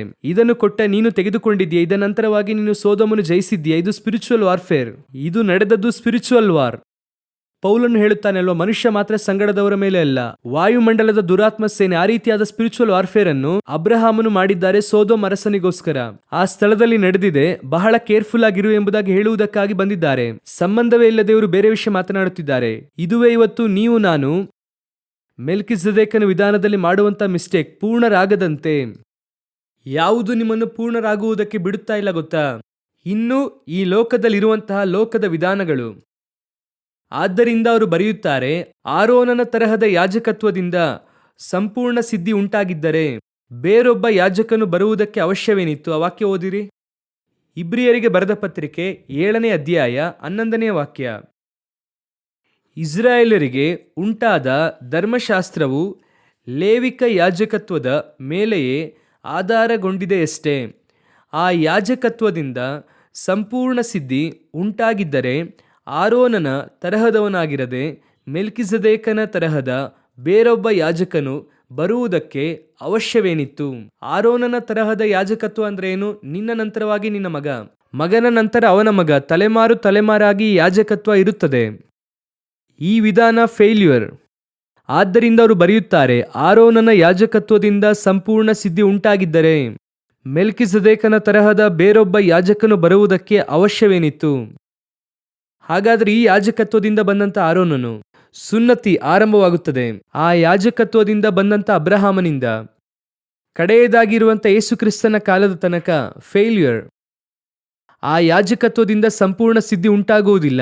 ಆದ್ದರಿಂದ ದೇವರೇನ್ ಮಾಡಿದ್ದಾರೆ? ನಿಮಗೂ ನನಗೂ ಪೂರ್ಣರಾಗುವಂತ ಯಾಜಕತ್ವವನ್ನು ಉಂಟು ಮಾಡಿದ್ದಾರೆ. ಅದೇ ಮೆಲ್ಕಿಸೆದೇಕನ ಯಾಜಕತ್ವ, ಅದೇ ನೀವು ನಾನು ತೆಗೆದುಕೊಳ್ಳುವ ರೊಟ್ಟಿ ದ್ರಾಕ್ಷಾರಸ. ಅರಸರು ಯಾಜಕರೆನ್ನುವಂತ ವಿಧಾನ. ಈ ಯಾಜಕತ್ವದಲ್ಲಿರುವಂತ ನೀವು ನಾನು ಇದರೊಳಗೆ ಕೂತುಕೊಂಡು ಬದುಕುವುದು ಯಾವುದರಲ್ಲಿ ಗೊತ್ತಾ? ಆರೋನನ ಯಾಜಕತ್ವದಲ್ಲಿ. ಮಕ್ಕಳಿಲ್ಲದೆ ಇದ್ದೇನಲ್ಲ, ದೇಶವನ್ನು ಯಾವಾಗ ನೀವು ಬಾಧ್ಯವಾಗಿ ಕೊಡುತ್ತೀರಾ? ಯಾವಾಗ ನನಗೆ ಮನೆ ಕೊಡುತ್ತೀರಾ ದೇವರೇ? ನನಗೆ ಒಂದು ಮನೆ ಇಲ್ಲದೆ ಇದೆಯಲ್ಲಪ್ಪ. ದೇವರು ಹೇಳುತ್ತಾರೆ, ನಿನಗೆ ಮನೆ ಕೊಡಬೇಕಂದ್ರೆ ನಿನ್ನನ್ನು ಯಾಜಕತ್ವದೊಳಗೆ ತರುವಂತ ಅವಶ್ಯಕತೆನೇ ಇಲ್ವಲ್ಲ. ಆರೋನನ ಯಾಜಕತ್ವದಲ್ಲಿ ನಾನು ದೇಶವನ್ನೇ ಕೊಡುತ್ತೇನಲ್ಲ. ನಿನಗೆ ಒಂದು ಮಗುವನ್ನು ನಾನು ಕೊಡಬೇಕು ಅಂದ್ರೆ ಈ ಯಾಜಕತ್ವದಲ್ಲಿ ಅವಶ್ಯಕತೆನೇ ಇಲ್ವಲ್ಲ. ಅಬ್ರಹಾಮನಿಗೆ ಮಕ್ಕಳು ಕೊಟ್ಟಿದ್ದೇನೆ, ಆಮೇಲೆ ರೆಬೆಕಾಳಿಗೆ 20 ವರ್ಷವಾದ ನಂತರ ಮಗು ಬಂದಿದೆ, ಆಮೇಲೆ ಹನ್ನಳಿಗೆ ಮಗು ಕೊಟ್ಟಿದ್ದೇನೆ, ಎಲಿಜಬೆತಳ ತನಕ ಇದೆಯಲ್ಲ. ಹಾಗಾದ್ರೆ ಈ ಯಾಜಕತ್ವದ ಪ್ರಕಾರ, ಮೆಲ್ಕಿಸೆದೇಕನ ಯಾಜಕತ್ವದ ಪ್ರಕಾರ ನೀನು ಮಗುವನ್ನು ಕೇಳುತ್ತೀಯ ಅಂದ್ರೆ ಅದು ಆರೋನನ ಯಾಜಕತ್ವ. ಹಾಗಾದ್ರೆ ನಮಗೆಲ್ಲ ಮಕ್ಕಳೇ ಬೇಡವಾ? ನಾವು ಮಕ್ಕಳನ್ನೇ ಕೇಳಬಾರ್ದ? ಚೆನ್ನಾಗಿ ಅರ್ಥ ಮಾಡಿಕೊಳ್ಳಿರಿ. ಮೆಲ್ಕಿಸೆದೇಕನ ಯಾಜಕತ್ವದ ಪ್ರಕಾರ ನಿಮಗೆ ಮಕ್ಕಳೆನ್ನುವಂಥದ್ದು ಶಾರೀರಿಕವಾಗಿ ಹುಟ್ಟುವಂತ ಮಕ್ಕಳ ಕುರಿತು ಮಾತನಾಡುತ್ತಿಲ್ಲ, ಅವರು ಆತ್ಮೀಕ ಮಕ್ಕಳ ಕುರಿತು ಮಾತನಾಡುತ್ತಿದ್ದಾರೆ. ನಿನಗೆ ಶಾರೀರಿಕವಾಗಿ ಹುಟ್ಟುದ್ರೆ ಒಂದು ಮಗು, ಶಾರೀರಿಕವಾಗಿ ಹುಟ್ಟಿದ್ರೆ 2 ಮಕ್ಕಳು. ಆ ಮಕ್ಕಳಿಗೋಸ್ಕರವಾಗಿ ನೀವು ಪಡುವಂತಹ ಪಾಡಿದೆಯಲ್ಲ, ಆ ಮಕ್ಕಳು ಹುಟ್ಟುವ ತನಕ, ಅದು ರಕ್ಷಣೆ ಹೊಂದುವ ತನಕ ನಿಮಗೆ ಪಾಡಿರುತ್ತದೆ. ನೀವು ನಿಮ್ಮ ಪ್ರಾರ್ಥನೆಯಲ್ಲಿ ಹೇಳುತ್ತಲೇ ಇರುತ್ತೀರ, ಅಯ್ಯೋ ನಮ್ಮ ಮಕ್ಕಳು ಹೇಗಾದ್ರೂ ರಕ್ಷಿಸಲ್ಪಡಬೇಕು, ದೇವರಲ್ಲಿ ಬರಬೇಕು, ದೇವರಲ್ಲಿ ಬೆಳೆಯಬೇಕು. ಪಾಸ್ಟರ್ ಹತ್ರ ಪ್ರಾರ್ಥನೆ ಮಾಡಿಸುತ್ತೀರ, ಚಿಕ್ಕ ವಯಸ್ಸಿನಲ್ಲೇ ಚರ್ಚಲ್ಲಿ ಬಿಟ್ಟು ರಕ್ಷಣೆ ಹೊಂದುತ್ತದಾ ಎಂಬುದಾಗಿ ನೋಡುತ್ತಾ ಇರ್ತೀರ, ಕೆಟ್ಟು ಹೋಗಬಾರದು ಎಂಬುದಾಗಿ ಹೇಳುತ್ತಲೇ ಇರುತ್ತೀರಾ. ಆದರೆ ಆತ್ಮೀಕ ಮಕ್ಕಳು ನಿಮಗೆ ಹುಟ್ಟಿತು ಅಂತ ಇಟ್ಕೊಳ್ಳಿ. ಹುಟ್ಟುವಾಗಲೇ ಆತ್ಮೀಕ ಮಕ್ಕಳು ಕ್ರಿಸ್ತನಲ್ಲೇ ಹುಟ್ಟುತ್ತಾರೆ. ಅದು ಹುಟ್ಟುವಾಗಲೇ ನಿನಗೆ ಸಂತೋಷ ಆರಂಭವಾಗುತ್ತದೆ. ಆನಂತರ ಅದು ಕಡೆಯ ತನಕ ಆತ್ಮೀಕ ಮಕ್ಕಳೇ. ಶಾರೀರಿಕ ಮಗು ಹುಟ್ಟಿ ಆತ್ಮಿಕ ಮಗುವಾಗಿ ಮಾರ್ಪಡುತ್ತದೆ. ಆತ್ಮಿಕ ಮಗು ಹುಟ್ಟುವಾಗಲೇ ಆತ್ಮಿಕ ಮಗುವಾಗಿ ಹುಟ್ಟುತ್ತದೆ. ಅದು ಮುಗಿಸುವಾಗ ಮೆಲ್ಕಿಸೆದೇಕನ ಪ್ರಕಾರ ಅರಸನಾಗಿ ಯಾಜಕನಾಗಿ ಮುಗಿಸುತ್ತದೆ. ಎಷ್ಟು ದೊಡ್ಡ ಆಶೀರ್ವಾದ. ಆದ್ರೆ ಇವತ್ತು ನೀವು ನಾನು ಏನ್ ಕೇಳ್ತಾ ಇದ್ದೇವೆ? ಅದೇ ಅಬ್ರಹಾಮನು ಕೇಳಿದಂತಹ ಮಕ್ಕಳಿಲ್ವಲ್ಲ, ಹೇಗೆ ಬಾಧ್ಯವಾಗಿ ಪಡೆದುಕೊಳ್ಳಲಿ? ಹಾಗಾದರೆ ನಿಮ್ಮನ್ನು ನನ್ನನ್ನು ಪೂರ್ಣಗೊಳಿಸುವುದಕ್ಕೆ ಪರಲೋಕ ಒಂದು ಆತ್ಮಿಕವಾದ ಸಭೆಯಲ್ಲಿ ಕೂರಿಸಿ ಒಂದು ಆತ್ಮಿಕವಾದ ಕ್ರಮದಲ್ಲಿ ತಂದು ಮೆಲ್ಕಿಸೆದೇಕನ ವಿಧಾನದಲ್ಲಿ ತಂದು ರೊಟ್ಟಿ ದ್ರಾಕ್ಷಾರಸವನ್ನು ಕೊಟ್ಟು ನಿನ್ನನ್ನು ಆತ್ಮಿಕ ವಿಧವಾಗಿ ತಂದರೆ ನೀವು ಈ ಮೆಲ್ಕಿಸೆದೇಕನ ಯಾಜಕತ್ವದಲ್ಲಿ ಕೂತುಕೊಂಡು ಆರೋನನ ಯಾಜಕತ್ವದ ಪ್ರಕಾರ ಜೀವಿತ ಓಡ್ತಾ ಇದೆ. ಆರೋನನ ಯಾಜಕತ್ವದ ಪ್ರಕಾರ ಏನೇನೆಲ್ಲ ಕೇಳುತ್ತಾರೆ ಅದನ್ನು ನೀವು ಇಲ್ಲಿ ಕೂತುಕೊಂಡು ಕೇಳ್ತಾ ಇದ್ದೀರಾ. ಆದ್ರೆ ನೀವು ಹೇಳುತ್ತಾ ಇದ್ದೀರಾ ಕರ್ತನು ಬಂದ್ರೆ ಫಸ್ಟ್ ನಾನೇ ಪರಲೋಕಕ್ಕೆ ಹೋಗುತ್ತೇನೆ ಎಂಬುದಾಗಿ. ಇಲ್ಲ, ಅವನೇ ಇನ್ನು ಪೂರ್ಣವಾಗಿಲ್ವಲ್ಲ. ಹಾಗಾದ್ರೆ ಪೂರ್ಣರಾಗಿಸಬೇಕಾದವರು ಇದರಲ್ಲಿದ್ರೆ ಪೂರ್ಣರಾಗುವುದಿಲ್ವಲ್ಲ. ಆದ್ದರಿಂದ ವಾಕ್ಯ ಹೇಳುತ್ತದೆ ಪೂರ್ಣವಾದ ತಿಳುವಳಿಕೆಗೆ ಸಾಗುತ್ತಾ ಹೋಗೋಣ. ಇದಕ್ಕಿಂತ ಇನ್ನೊಂದು ದೊಡ್ಡ ಸಮಸ್ಯೆ ಮೆಲ್ಕಿಸೆದೇಕನ ಯಾಜಕತ್ವದಲ್ಲಿ ಎರಡನೆಯದು. ದಾವೀದನು ತೆಗೆದು ಕಮ್ಯುನಿಯನ್ ಕೊಟ್ರು. 2 ಸಮುವೇಲ 6ನೇ ಅಧ್ಯಾಯ 19ನೇ ವಾಕ್ಯದಲ್ಲಿ ಓದಿದ್ವಿ. ಈಗ ದಾವೀದನ್ ಏನ್ ಮಾಡಿದ್ರು? ಈ ಮೆಲ್ಕಿಸೆದೇಕನ ಯಾಜಕತ್ವವನ್ನು ಕಳೆದುಕೊಳ್ಳುವುದಕ್ಕೆ ಅವರೇನ್ ಮಾಡಿದ್ರು? ನಾವೇನೆಂದುಕೊಳ್ಳುತ್ತೇವೆ, ಓಹೋ, ಬತ್ಷೆಬಳ ವಿಷಯದಲ್ಲಿ ಅವರು ತಪ್ಪು ಮಾಡಿದ್ದಾರೆ. ಆದರೆ ಚೆನ್ನಾಗಿ ತಿಳಿದುಕೊಳ್ಳಿರಿ, ಬತ್ಷೆಬಳ ವಿಷಯ ಅಲ್ಲೇ ದೇವರು ಸಾಲ್ವ್ ಮಾಡಿದ್ರು. ಬತ್ಷೆಬಳ ವಿಷಯವನ್ನು ದೇವರೇನ್ ಮಾಡಿದ್ರು? ಅಲ್ಲೇ ಸಾಲ್ವ್ ಮಾಡಿದ್ರು. ನಿಮಗೆ ಗೊತ್ತೊಂದುಕೊಳ್ಳುತ್ತೇನೆ, ಬತ್ಷೆಬಾಳಿಗೆ ಮಗು ಹುಟ್ಟಿ ಆ ಮಗು ಸತ್ತು ಹೋಗುತ್ತದೆ, ಕರ್ತನು ಒಡೆದರು ಎಂಬುದಾಗಿ ಇರುತ್ತದೆ. ಆದರೆ ಎಲ್ಲರೂ ಅಂದುಕೊಳ್ಳುತ್ತಾರೆ ಅಲ್ಲೇ ನ್ಯಾಯ ತೀರ್ಪು ಮುಗಿಯಿತೆಂದು. ಅಲ್ಲಿ ನ್ಯಾಯ ತೀರ್ಪು ಮುಗಿಯುವುದಿಲ್ಲ. ನ್ಯಾಯ ತೀರ್ಪು ಮುಗಿಯಬೇಕೆಂದ್ರೆ ಬೇರೆ. ಈಗ ಉರಿಯನ ಅಪ್ಪ ಅಮ್ಮನಿಗೆ ನ್ಯಾಯ ಪ್ರಮಾಣ ಮಾಡಬೇಕು. ಅವರು ಅನ್ಯರು, ಅನ್ಯ ಜಾತಿಯವರು. ಅನ್ಯನಾಗಿದ್ದರೂ ಧರ್ಮಶಾಸ್ತ್ರವನ್ನು ಅಂಗೀಕರಿಸಿಕೊಂಡು ಒಳಗೆ ಬಂದವನು. ಅವನು ಅಹಿತಾಫೆಲನ ಸಂಬಂಧಿಕ. ಆದ್ದರಿಂದ ಇದನ್ನು ದಾವೀದನು ಬತ್ಷೆಬಾಳಿಗೆ, ಅದು ಬತ್ಷೆಬಾಳಿಗೆ ಕೊಟ್ಟ ದಂಡನೆ, ದಾವೀದನಿಗೆ ಕೊಟ್ಟ ದಂಡನೆ ಅಲ್ಲ, ಬತ್ಷೆಬಾಳಿಗೆ ಕೊಟ್ಟ ದಂಡನೆ. ಬತ್ಷೆಬಾಳಿಗೆ ಮಗು ಹುಟ್ಟಿತು, ಅದು ಸತ್ತು ಹೋಯಿತು, ಮುಗಿಯಿತು. ದಾವೀದನಿಗೆ ಕೊಟ್ಟ ದಂಡನೆ ಏನು ಗೊತ್ತಾ? ಬತ್ಷೆಬಾಳ ವಿಷಯದಲ್ಲಿ ಯಾವ ಅನ್ಯನಾಗಿದ್ದಂಥ ಊರಿಯನನ್ನು ಯಾವ ಯೋವಾಬನ ಕೈಯಲ್ಲಿ ಕೊಟ್ಟು ಅವನ ಕೈಯಲ್ಲಿ ಬರೆದುಕೊಟ್ಟು ಯೋವಾಬನಿಗೆ ಹೇಳಿ ಅವನನ್ನು ಸಾಯಿಸು ಎಂಬುದಾಗಿ ಹೇಳಿದ್ನೋ ಅದೇ ಯೋವಾಬನಿಗೆ ಅಬ್ಷಾಲೋಮನನ್ನು ಸಾಯಿಸುವುದಕ್ಕೆ ಹೇಳುತ್ತಾನೆ. ಸೇಮ್ ವಿಷಯ, ಅದರಂತೆ ಒಂದು ಯುದ್ಧ, ಅದೇ ರೀತಿಯಾಗಿ ಹೇಳುತ್ತಾನೆ. ಬೇರೆ ಮಾರ್ಗವಿಲ್ಲ. ಮಗನು ತಾನೇ ನೋಡಿ ನಡೆದುಕೊಳ್ಳಿ ಅಂದ, ಅವನನ್ನು ಕೊಲ್ಲಬೇಡಿ ಎಂದು ಅವನಿಂದ ಹೇಳಕ್ಕಾಗಲ್ಲ. ಮಗನು ತಾನೇ ನೋಡಿ ನಡೆದುಕೊಳ್ಳಿ ಅನ್ನುತ್ತಾನೆ.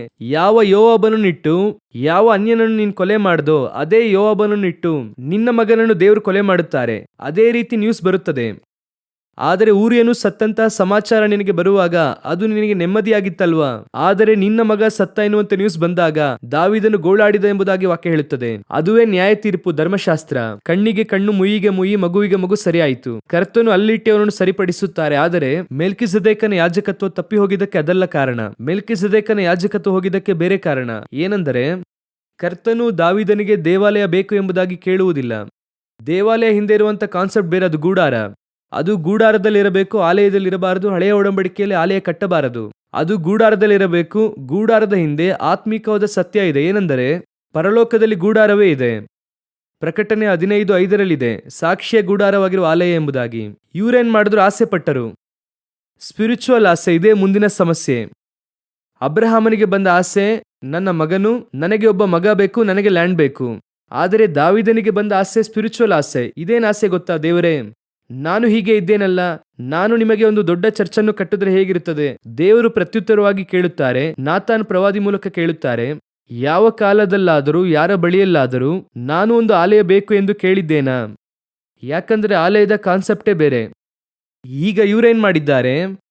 ಈ ಆಲಯವನ್ನು ಕೇಳಿದ ಎನ್ನುವುದಕ್ಕೆ ನಮ್ಮ ದೇವರ ಹತ್ರ ಅದು ಒಂದು ದೊಡ್ಡ ಒಳ್ಳೆಯ ಗುಣ. ಮಕ್ಕಳು ಏನನ್ನಾದ್ರೂ ಕೇಳಿದ್ರೆ ಇಲ್ಲ ಎಂದು ಹೇಳುವುದಕ್ಕೆ ಮನಸ್ಸು ಬರುವುದಿಲ್ಲ. ಅದು ಅವರಿಗೆ ಇಷ್ಟವಾದವರು ಕೇಳಿದ್ರೆ ಇಲ್ಲ ಎಂದು ಹೇಳುವುದಕ್ಕೆ ಮನಸ್ಸೇ ಬರುವುದಿಲ್ಲ. ಆದರೆ ಹೇಳುತ್ತಾರೆ, ನೀನು ತಪ್ಪಾಗಿ ಕೇಳುತ್ತಾ ಇದೀಯಾ, ನಾನು ಕೊಡುತ್ತೇನೆ, ಆದರೆ ಅದರಿಂದ ಬರುವ ವೇದನೆ ನೀನು ಅನುಭವಿಸು ಅನ್ನುತ್ತಾರೆ. ಅದು ದೇವರ ಹತ್ರ ಇರುವಂತ ಗುಣ. ಆದರೆ ಹೇಳುತ್ತಾರೆ, ಇಲ್ಲ ಬೇಡ, ನೀನು ಕೇಳಿದ್ದೆ. ಯಾಕಂದ್ರೆ ಇಲ್ಲ ಅಂತ ಹೇಳಿದ್ರೆ ಅವನು ದುಃಖ ಪಡುತ್ತಾನೆ. ಅವರಿಗೆ ಪ್ರಿಯರಾದವರನ್ನು ಒಂದು ನಿಮಿಷವೂ ಕೂಡ ದುಃಖದಲ್ಲಿ ಇರದಂತೆ ನೋಡಿಕೊಳ್ಳುವುದೇ ದೇವರ ಯೋಜನೆ. ಅವರಿಗೆ ಪ್ರಿಯರಾದವರನ್ನು ದುಃಖ ಪಡುವುದಕ್ಕೆ ಬಿಡುವುದೇ ಇಲ್ಲ. ನಾನು ಅದನ್ನು ನಮ್ಮ ದೇವರ ಹೈ ಕ್ವಾಲಿಟಿಯಾಗಿ ಹೇಳುತ್ತೇನೆ. ನಾನು ಅನುಭವಿಸಿರುವುದರಿಂದ ಹೇಳುತ್ತೇನೆ. ಕರ್ತನಿಗೆ ಒಬ್ಬರು ಇಷ್ಟವಾದ್ರು ಅಂತ ಇಟ್ಕೊಳ್ಳಿ. ಎಲ್ಲರೂ ಇಷ್ಟ, ಕೆಲವರನ್ನು ಹೃದಯಕ್ಕೆ ಒಪ್ಪುವವರು ಎಂಬುದಾಗಿ ಹೇಳುತ್ತಾರೆ. ಅವನು ಅವ್ರಿಗೆ ಇಷ್ಟವಾದ ಅಂತ ಇಟ್ಕೊಳ್ಳಿ. ಅವರು ದುಃಖವಾಗಿರುವಂಥದ್ದು ಅವ್ರಿಗೆ ಇಷ್ಟವಾಗುವುದೇ ಇಲ್ಲ. ಅರಸನು ನೆಹೆಮೀಯನನ್ನು ನೋಡಿ ಕೇಳುತ್ತಾನೆ, ನಿನ್ನ ಮುಖ ದುಃಖದಿಂದ ಇರುವುದೇನೆಂಬುದಾಗಿ. ಕೂಡಲೇ ಆ ಸಮಸ್ಯೆಯನ್ನು ಸಾಲ್ವ್ ಮಾಡುತ್ತಾರೆ ಅಲ್ವಾ? ಅದೇ ರೀತಿಯಾಗಿಯೇ ನಮ್ಮ ದೇವರು ಅರಸನು, ನಾವು ಅವರ ಮಕ್ಕಳು. ಸ್ವಲ್ಪ ದುಃಖವಾಗಿದ್ರೂ ಸರಿ, ಕೆಲವು ಸಮಯದಲ್ಲಿ ಅಪ್ಪ ಅಮ್ಮ ಏನ್ ಮಾಡುತ್ತಾರೆ ಅಂದ್ರೆ ಅದರಲ್ಲಿ ಏನಾದ್ರೂ ಹೆಣ್ಣು ಮಕ್ಕಳನ್ನು ಬೈತಾರೆ. ಈ ಗಂಡು ಮಗನನ್ನು ಹೊಡೆದ್ರೂ ಕೂಡ ಈ ಅಪ್ಪನಿಗೇನು ಅನ್ಸಲ್ಲ, ಹೊಡೆದು ಹೋಗುತ್ತಲೇ ಇರುತ್ತಾರೆ ಆಚೆ. ಆದರೆ ಹೆಣ್ಣು ಮಕ್ಕಳನ್ನು ಗುರಾಯಿಸಿ ಬೈದ್ರು ಅಂದ್ರೆ ಅವರು ಮುಖ ಸಪ್ಪಗೆ ಹಾಕಿ ಕೂತಿರುತ್ತಾರೆ. ಆನಂತರ ಅವರಿಂದ ಮನೆ ಬಿಟ್ಟು ಹೋಗೋಕೆ ಆಗಲ್ಲ. ಹಾಗೆ ಆಚೆ ಹೋಗುತ್ತಾರೆ, ಒಳಗೆ ಬರುತ್ತಾರೆ, ಗಾಡಿ ಬೀಗ ಕೈಯಲ್ಲಿಟ್ಟುಕೊಂಡು ಒಳಗೆ ಸುತ್ತುತ್ತಾರೆ, ಬಿಟ್ಟರೆ ಆಚೆ ಹೋಗೋದಿಲ್ಲ. ಏನೆಂಬುದಾಗಿ ನೋಡುವುದಾದರೆ ಆ ಮಗಳು ನಕ್ಕುದ್ರೇನೆ ಅವ್ರು ಆಚೆ ಹೋಗುತ್ತಾರೆ. ಅದು ಒಂದು ವಿಧವಾದಂಥ ಬಾಂಡಿಂಗ್, ಅಪ್ಪ ಮಗಳ ಬಾಂಡಿಂಗ್. ನಮ್ಮ ದೇವರಿಗೆ ಆ ರೀತಿಯಾದ ಒಂದು ಬಾಂಡಿಂಗ್ ಇದೆ ನಮ್ಮ ಜೊತೆ. ನಾವು ಸ್ವಲ್ಪ ದುಃಖವಾಗಿದ್ದೀವಂತ ಇಟ್ಕೊಳ್ಳಿ, ಅದು ಅವರಿಗೆ ಇಷ್ಟವಾಗೋದಿಲ್ಲ. ನಾನೊಂದು ಸಂಭವವನ್ನು ಬೈಬಲ್ನಲ್ಲಿ ಓದಿ ನೋಡಿದೆ. ನಮ್ಮೆಲ್ಲರಿಗಿಂತ ಮೃದು ಮನಸ್ಸು ದೇವರಿಗೆ ಇದೆ. ನಾವು ಅಂದುಕೊಂಡಿದ್ದೆ ಅವರಿಗೆ ಸ್ಟ್ರಾಂಗ್ ಮನಸ್ಸು ಎಂಬುದಾಗಿ. ಆಹಾಬನ ಕುರಿತು ಎಲಿಯನಿಗೆ ಹೇಳುತ್ತಾರೆ, ಆಹಾಬನಿಗೆ ಹೇಳು, ಅವನು ಸತ್ತ ಎಂಬುದಾಗಿ ಹೋಗಿ ಹೇಳು ಅನ್ನುತ್ತಾರೆ. ಇವನು ಸುಮ್ಮನೆ ಇರುತ್ತಾನೆ. ಇವನನ್ನು ಕರೆದು ಹೇಳುತ್ತಾರೆ.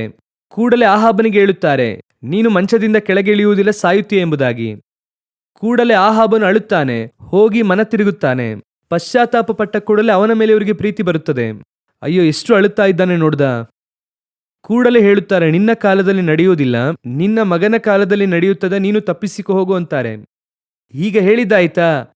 ಈಗ ಇವನನ್ನು ಕಂಫರ್ಟ್ ಮಾಡಬೇಕಲ್ಲ. ಯಾರನ್ನು? ಎಲಿಯನನ್ನು. ಯಾಕಂದ್ರೆ ಇವನ ವಿಷಯವೇ ಏನಂದ್ರೆ, ಇವನ ಸ್ಪೆಷಾಲಿಟಿ ಯಾವಾಗಲೂ ಕೂಡ ಏನಂದ್ರೆ, ಕರ್ತನ ಮುಂದೆ ನಿಲ್ಲುವಂತ ನಾನು ಹೇಳುತ್ತೇನೆ ಅನ್ನುತ್ತಾನೆ. ಅವನಲ್ಲಿರುವಂತ ಸ್ಟ್ರಾಂಗ್ನೆಸ್ ಏನಂದ್ರೆ, ನಾನು ಹೇಳಿದ್ರೆ ದೇವರು ಮಾಡುತ್ತಾರೆ. ಇವನಿಗೀಗ ಕಾನ್ಫಿಡೆಂಟ್ ಏನಂದ್ರೆ, ನಾನು ಹೇಳಿದ್ರೇನೆ ಮಾಡುತ್ತಾರೆ. ಈಗ ಯಾರು ಹೇಳಿದ್ದು? ಅವರೇ ಹೇಳಿದ್ದಾರೆ. ಧೈರ್ಯವಾಗಿ ಹೋಗಿ ಹೇಳ್ದ. ಈಗ ಏನಾಗುತ್ತದೆ? ಎಲಿಯನೇ ಇರುವುದರಲ್ಲೇ ಬೆಸ್ಟ್ ಪ್ರವಾದಿ. ಅವ್ರು ಹೇಳಿದ್ರೆ ಆಗುತ್ತದೆ, ಸುದ್ದಿ ಊರೆಲ್ಲ ಹರಡಿರುತ್ತದೆ. ಎಲಿಯ ಹೇಳ್ದ, ಅಷ್ಟೇ ಆಹಾಬನು ಸಾಯುತ್ತಾನೆ. ಎಲಿಯ ಹೇಳಿದ್ರೆ ಯಾರಾದ್ರೂ ಬದುಕುತ್ತಾರಾ?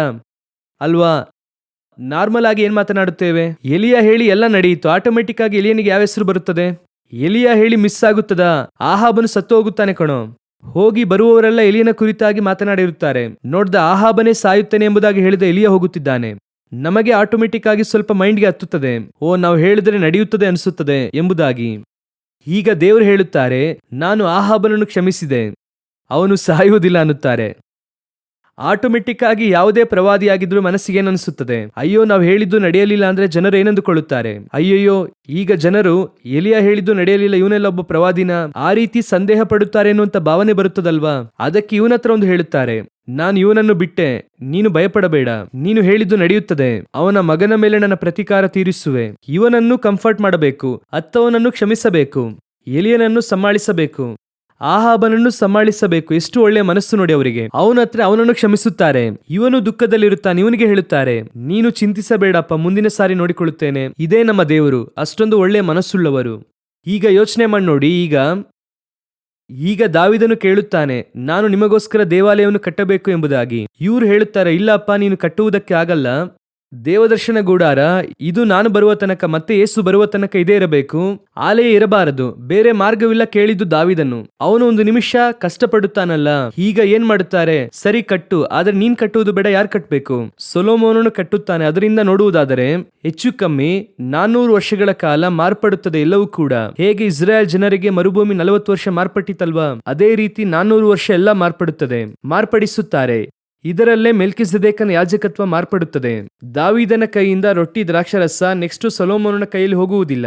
ಚೆನ್ನಾಗಿ ಗಮನಿಸುವುದಾದ್ರೆ ಸೊಲೊಮೋನನು ದೇವಾಲಯದಲ್ಲಿ ಬಲಿ ಸಲ್ಲಿಸುತ್ತಾನೆ, ಆದರೆ ಬಲಿ ಅರ್ಪಿಸುವ ಸ್ಥಳದಲ್ಲಿ ಯಾರಿಗೂ ರೊಟ್ಟಿ ದ್ರಾಕ್ಷರಸ ಕೊಡುವುದಿಲ್ಲ, ಯಾರಿಗೂ ಕೊಡುವುದಿಲ್ಲ. ಅದರಲ್ಲೂ ದಾವೀದನ ಕಾಲಕ್ಕಿಂತ ಹೆಚ್ಚಾಗಿಯೇ ಬಲಿ ಅರ್ಪಿಸುತ್ತಾರೆ. ಅವನೇ ಬಲಿಯನ್ನೆಲ್ಲ ಅರ್ಪಿಸುತ್ತಾನೆ ಸೊಲೊಮೋನನು, ಆದರೆ ತೆಗೆದುಕೊಡುವುದಿಲ್ಲ. ಅದರೊಂದಿಗೆ ಆ ಯಾಜಕತ್ವ ನಿಲ್ಲುತ್ತದೆ. ಇದು ಯಾವುದರಿಂದ ಬಂತು ಎಂದು ಕೇಳುವುದಾದರೆ ಸ್ಪಿರಿಚುವಲ್ ಆಸೆ. ಇದು ಲೋಕದ ಆಸೆ ಅಲ್ಲ, ಅಬ್ರಹಾಮನಿಗೆ ಬಂದಂತ ಆಸೆ ಅಲ್ಲ, ಇದು ಸ್ಪಿರಿಚುವಲ್ ಆಸೆ. ಆದ್ದರಿಂದ ಹೇಳುತ್ತೇನೆ, ಯಾವಾಗಲೂ ಕೂಡ ನನಗೆ ದೇವರು ಹೇಳಿದ್ದನ್ನು ಹೇಳುತ್ತೇನೆ, ಸ್ಪಿರಿಚುವಲ್ ಆಗಿ ಕೂಡ ನೀವೇನೇ ಮಾಡಿದ್ರು ದೇವರ ಚಿತ್ತದ ಪ್ರಕಾರವಾಗಿ ಮಾಡಬೇಕು. ನಾನು ಹೇಳುವುದು ಅರ್ಥವಾಗುತ್ತಿದೆಯಾ?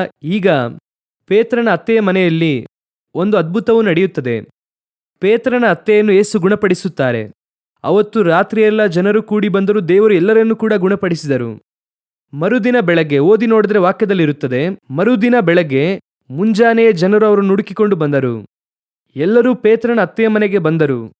ಈಗ ಫುಲ್ ಆಯಿತು. ಶಿಷ್ಯರು ನೇರವಾಗಿ ಯೇಸು ಸ್ವಾಮಿಯನ್ನು ಹುಡುಕುತ್ತಾರೆ. ಇವರು ಎಲ್ಲಿದ್ದಾರೆಂಬುದಾಗಿ ನೋಡುವುದಾದರೆ ಇವರು ಅಡವಿಯಲ್ಲಿ ಪ್ರಾರ್ಥಿಸುತ್ತಾ ಇದ್ದಾರೆ. ಈಗ ಹೋಗಿ ಯೇಸುವಿನ ಬಳಿ ಜನರು ನಿಮ್ಮನ್ನು ಹುಡುಕುತ್ತಾ ಇದ್ದಾರೆ ಎಂಬುದಾಗಿ ಹೇಳಿದ್ರು. ಅದಕ್ಕೆ ಯೇಸು ಹೇಳಿದಂತ ಮಾತು ಏನೆಂದರೆ, ನಾವು ಇನ್ನೂ ಅನೇಕ ಸ್ಥಳಗಳಿಗೆ ಹೋಗಬೇಕಾಗಿದೆ, ಬನ್ನಿ ಹೋಗೋಣ. ಇಲ್ಲೇ ಸ್ಪಿರಿಚುವಲ್ ಫೇಲ್ಯೂರ್ಸ್ ಆಗುತ್ತದೆ ಅನೇಕ ಸೇವಕರಿಗೆ. ಹೇಗೆ ಫೇಲ್ಯೂರ್ ಆಗುತ್ತದೆ ಅಂತ ಹೇಳುತ್ತೇನೆ. ಒಂದು ಮೀಟಿಂಗ್ ಅನ್ನು ಈಗ ನಡೆಸಿದ್ದೇವೆ. ಸೂಪರ್ ಸಕ್ಸಸ್ ಹಿಂದಿನ ರಾತ್ರಿ. ಮರುದಿನ ಅರ್ಲಿ ಮಾರ್ನಿಂಗ್ಗೆ ಜನರು ಬಂದರು. ಗುಂಪು ಗುಂಪಾಗಿ ಜನರು ಬಂದರು. ಈಗ ಬೆಳಗ್ಗೆ ನೀರು ಪ್ರಾರ್ಥಿಸುವುದಕ್ಕಾಗಿ ಅಡವಿಗೆ ಹೋಗಿದ್ದಾರೆ. ಹೋದಾಗ ತಂದೆ ಹೇಳಿದ್ರು, ಯೆಶಾಯ 54 ಅಧ್ಯಾಯ 4ನೇ ವಾಕ್ಯದಲ್ಲಿ ಯೇಸುವಿನ ಕುರಿತಾಗಿ ವಾಕ್ಯ ಹೇಳುತ್ತದೆ, ಬೆಳಗ್ಗೆ ತಂದೆ ಅವರಿಗೆ ಕಟ್ಟಳೆ ಕೊಡುತ್ತಾರೆ, ಆ ಕಟ್ಟಳೆಯನ್ನೇ ಅವರು ಡೈಲಿ ಮಾಡುತ್ತಾರೆ ಎಂಬುದಾಗಿ ಯೆಶಾಯ 54ರಲ್ಲಿದೆ. ಇವರು ಬೆಳಗ್ಗೆನೆ ಪ್ರಾರ್ಥಿಸುವುದಕ್ಕೆ ಹೋದರು. ತಂದೆ ಹೇಳಿದ್ರು, ನೀನು ಇಲ್ಲಿರಬೇಡ, ಬೇರೆ ಸ್ಥಳಕ್ಕೆ ಹೋಗು ಎಂದು. ಜನರು ಈಗ ಹುಡುಕುತ್ತಾ ಇದ್ದಾರೆ. ಕೂಟ ತುಂಬಿ ತುಳುಕುತ್ತಾ ಇದೆ. ಸೇವಕರು ಬಂದು ಹೇಳುತ್ತಾ ಇದ್ದಾರೆ, ಅಯ್ಯ ನೀವು ಬನ್ನಿ, ಜನರು ರೆಡಿಯಾಗಿದ್ದಾರೆ, ರೋಗಿಗಳು ಬಂದಿದ್ದಾರೆ, ದೆವ್ವ ಹಿಡಿದವರು ಬಂದಿದ್ದಾರೆ, ಎಲ್ಲ ಮನೆ ಮುಂದೆ ರೆಡಿಯಾಗಿದ್ದಾರೆ, ನೀವು ಬನ್ನಿ. ಯೇಸು ಈಗ ಹೇಳುತ್ತಾರೆ, ನಾವು ಬೇರೆ ಸ್ಥಳಗಳಿಗೆ ಹೋಗಬೇಕಾಗಿದೆ. ಇದನ್ನು ನಿಮ್ಮಿಂದ ಮಾಡುವುದಕ್ಕೆ ಸಾಧ್ಯವಾ? ಇದೇ ತಂದೆಯ ಚಿತ್ತವನ್ನು 100% ಮಾಡುವಂಥದ್ದು. ನನ್ನ ಆಸೆಯಲ್ಲ, ನನ್ನ ಬಯಕೆಯಲ್ಲ. ಈಗ ನಾನು ಸೇವಕನಾಗಿದ್ದು ನನಗೆ ಈ ರೀತಿಯಾಗಿ ಯಾರಾದ್ರೂ ಹೇಳಿದ್ರೆ ನನಗೇನನಿಸುತ್ತದೆ? ಅಪ್ಪ, ಮೀಟಿಂಗ್ ದೊಡ್ಡ ಸಕ್ಸಸ್ ಅಪ್ಪ, ಅವರು ಬರುತ್ತಿದ್ದಾರೆ, ಜನರು ಬಂದಿದ್ದಾರೆ, ಇದಕ್ಕಾಗಿ ಮೀಟಿಂಗ್ ನಡೆಸಿದ್ವಿ. ಮುಂದಿನ 3 ದಿನಗಳಲ್ಲಿ ಆ ಊರಲ್ಲಿ ಕನ್ವೆನ್ಷನ್, ಎಡಬಿಡದೆ ಕನ್ವೆನ್ಷನ್ ಕೂಟ. ಸತ್ಯವೇದ ಹೇಳುತ್ತದೆ, ಯೇಸು ಹೊರಟು ಹೋಗಿ ಬೇರೆ ಊರಿಗೆ ಹೋದರು. ಇದುವೇ ದೇವರ ಚಿತ್ತವನ್ನು ಮಾಡುವಂಥದ್ದು. ನಿಮಗೂ ನನಗೂ ಮುಂಚೆ ಆರೋನನ ಯಾಜಕತ್ವದಲ್ಲಿ ಲೋಕ ಪ್ರಕಾರವಾದ ಆಸೆ ಇತ್ತು, ಅದನ್ನು ಜಯಿಸಿ ಬರಬೇಕಾಗಿತ್ತು. ಆದ್ರೆ ಇಲ್ಲಿ ಬಂದಿದ್ದೇವೆ ನೋಡಿ. ಇಲ್ಲಿ ಏನಂದ್ರೆ, ಲೋಕ ಪ್ರಕಾರವಾದ ಆಸೆ ಅಲ್ಲ, ಆತ್ಮಿಕವಾದ ಆಸೆ ಕೂಡ ನಿಮಗೂ ನನಗಿರಬಾರದು. ಪರಲೋಕ ಏನು ಹೇಳುತ್ತದೋ ಅದನ್ನು ಮಾತ್ರ ಮಾಡುತ್ತೇನೆ. ಅದೇ ದೇವರ ಚಿತ್ತವನ್ನು ಮಾಡುವಂಥದ್ದು. ಇಲ್ಲಿ ಸಮಸ್ಯೆ ಏನಾಗಿದೆ ಅಂದ್ರೆ, ಸ್ಪಿರಿಚುವಲ್ ಆಗಿ ನನಗೆ ಒಂದು ಆಸೆ ಇದೆ, ಸ್ಪಿರಿಚುವಲ್ ಆಸೆ ನನಗೆ ಒಂದಿದೆ, ಅದನ್ನು ನಾನು ಮಾಡಬೇಕೆಂದು ಬಯಸುತ್ತೇನೆ. ಚೆನ್ನಾಗಿ ಗಮನಿಸಿರಿ, ಇದು ಸ್ಪಿರಿಚುವಲ್ ದಾವೀದನಿಗೆ ನಡೆದದ್ದು ಸ್ಪಿರಿಚುವಲ್ ಬೀಳುವಿಕೆ, ಅಬ್ರಹಾಮನಿಗೆ ನಡೆದದ್ದು ಲೌಕಿಕವಾದ ಬೀಳುವಿಕೆ. ಈ ಎರಡನ್ನು ಜಯಿಸುವುದಕ್ಕೆ ಹೆಸರೇ ಮೆಲ್ಕಿಸೆದೇಕನ ಯಾಜಕತ್ವ. ಇದರಲ್ಲಿ ನಿಮಗೂ ನನಗೂ ಸ್ವಚಿತ್ತ ಎಂಬುದಾಗಿ ಒಂದು ಇಲ್ಲವೇ ಇಲ್ಲ. ಯೇಸು ಸತ್ತು ತೆರೆಯಾಂಗಣದಲ್ಲಿ ಪ್ರವೇಶಿಸಿದ ಹಾಗೆ ನೀವು ನಾನು ಸತ್ತು ಆ ತೆರೆಯಾಂಗಣದಲ್ಲಿ ಪ್ರವೇಶಿಸಬೇಕು, ಸಾಯಬೇಕು. ನಿಮ್ಮ ಸ್ವಚಿತ್ತಕ್ಕೆ ಸಾಯಬೇಕು, ಮಾಂಸ ಸಾಯಬೇಕು. ನನ್ನನ್ನು ನಾನು ಶಿಲುಬೆಗೆ ಹಾಕಿದ್ದೇನೆ, ಇನಿ ನಾನಲ್ಲ, ಕ್ರಿಸ್ತನೇ ನನ್ನಲ್ಲಿ ಜೀವಿಸುತ್ತಾನೆ. ಈ ಹಂತಕ್ಕೆ ನೀವು ನಾನು ಬರಬೇಕು.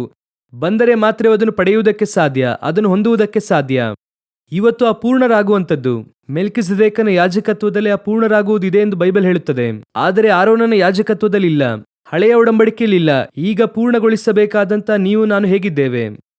ನಾನು 2 ಕಾರ್ಯವನ್ನು ಮಾತ್ರ ಹೇಳಿದ್ದೇನೆ, ಅಬ್ರಹಾಮನು ಹಾಗೂ ದಾವೀದನ ಕುರಿತು. ಈ 2 ಕಾರ್ಯದಲ್ಲೂ ನೀವು ನಾನು ಪರಿಪೂರ್ಣರಾಗಿ ಇದ್ದೇವಾ? ಒಂದು, ಲೋಕವನ್ನು ಜಯಿಸಬೇಕು. ಎರಡನೆಯದಾಗಿ ಸ್ಪಿರಿಚುವಲ್ ಆಗಿರುವಂತಹ. ನೋಡಿ, ಈಗ ಯೇಸು ಸ್ವಾಮಿ ಗೆತ್ಸಮನೆಯ ತೋಟದಲ್ಲಿ ಪ್ರಾರ್ಥಿಸುತ್ತಾರೆ.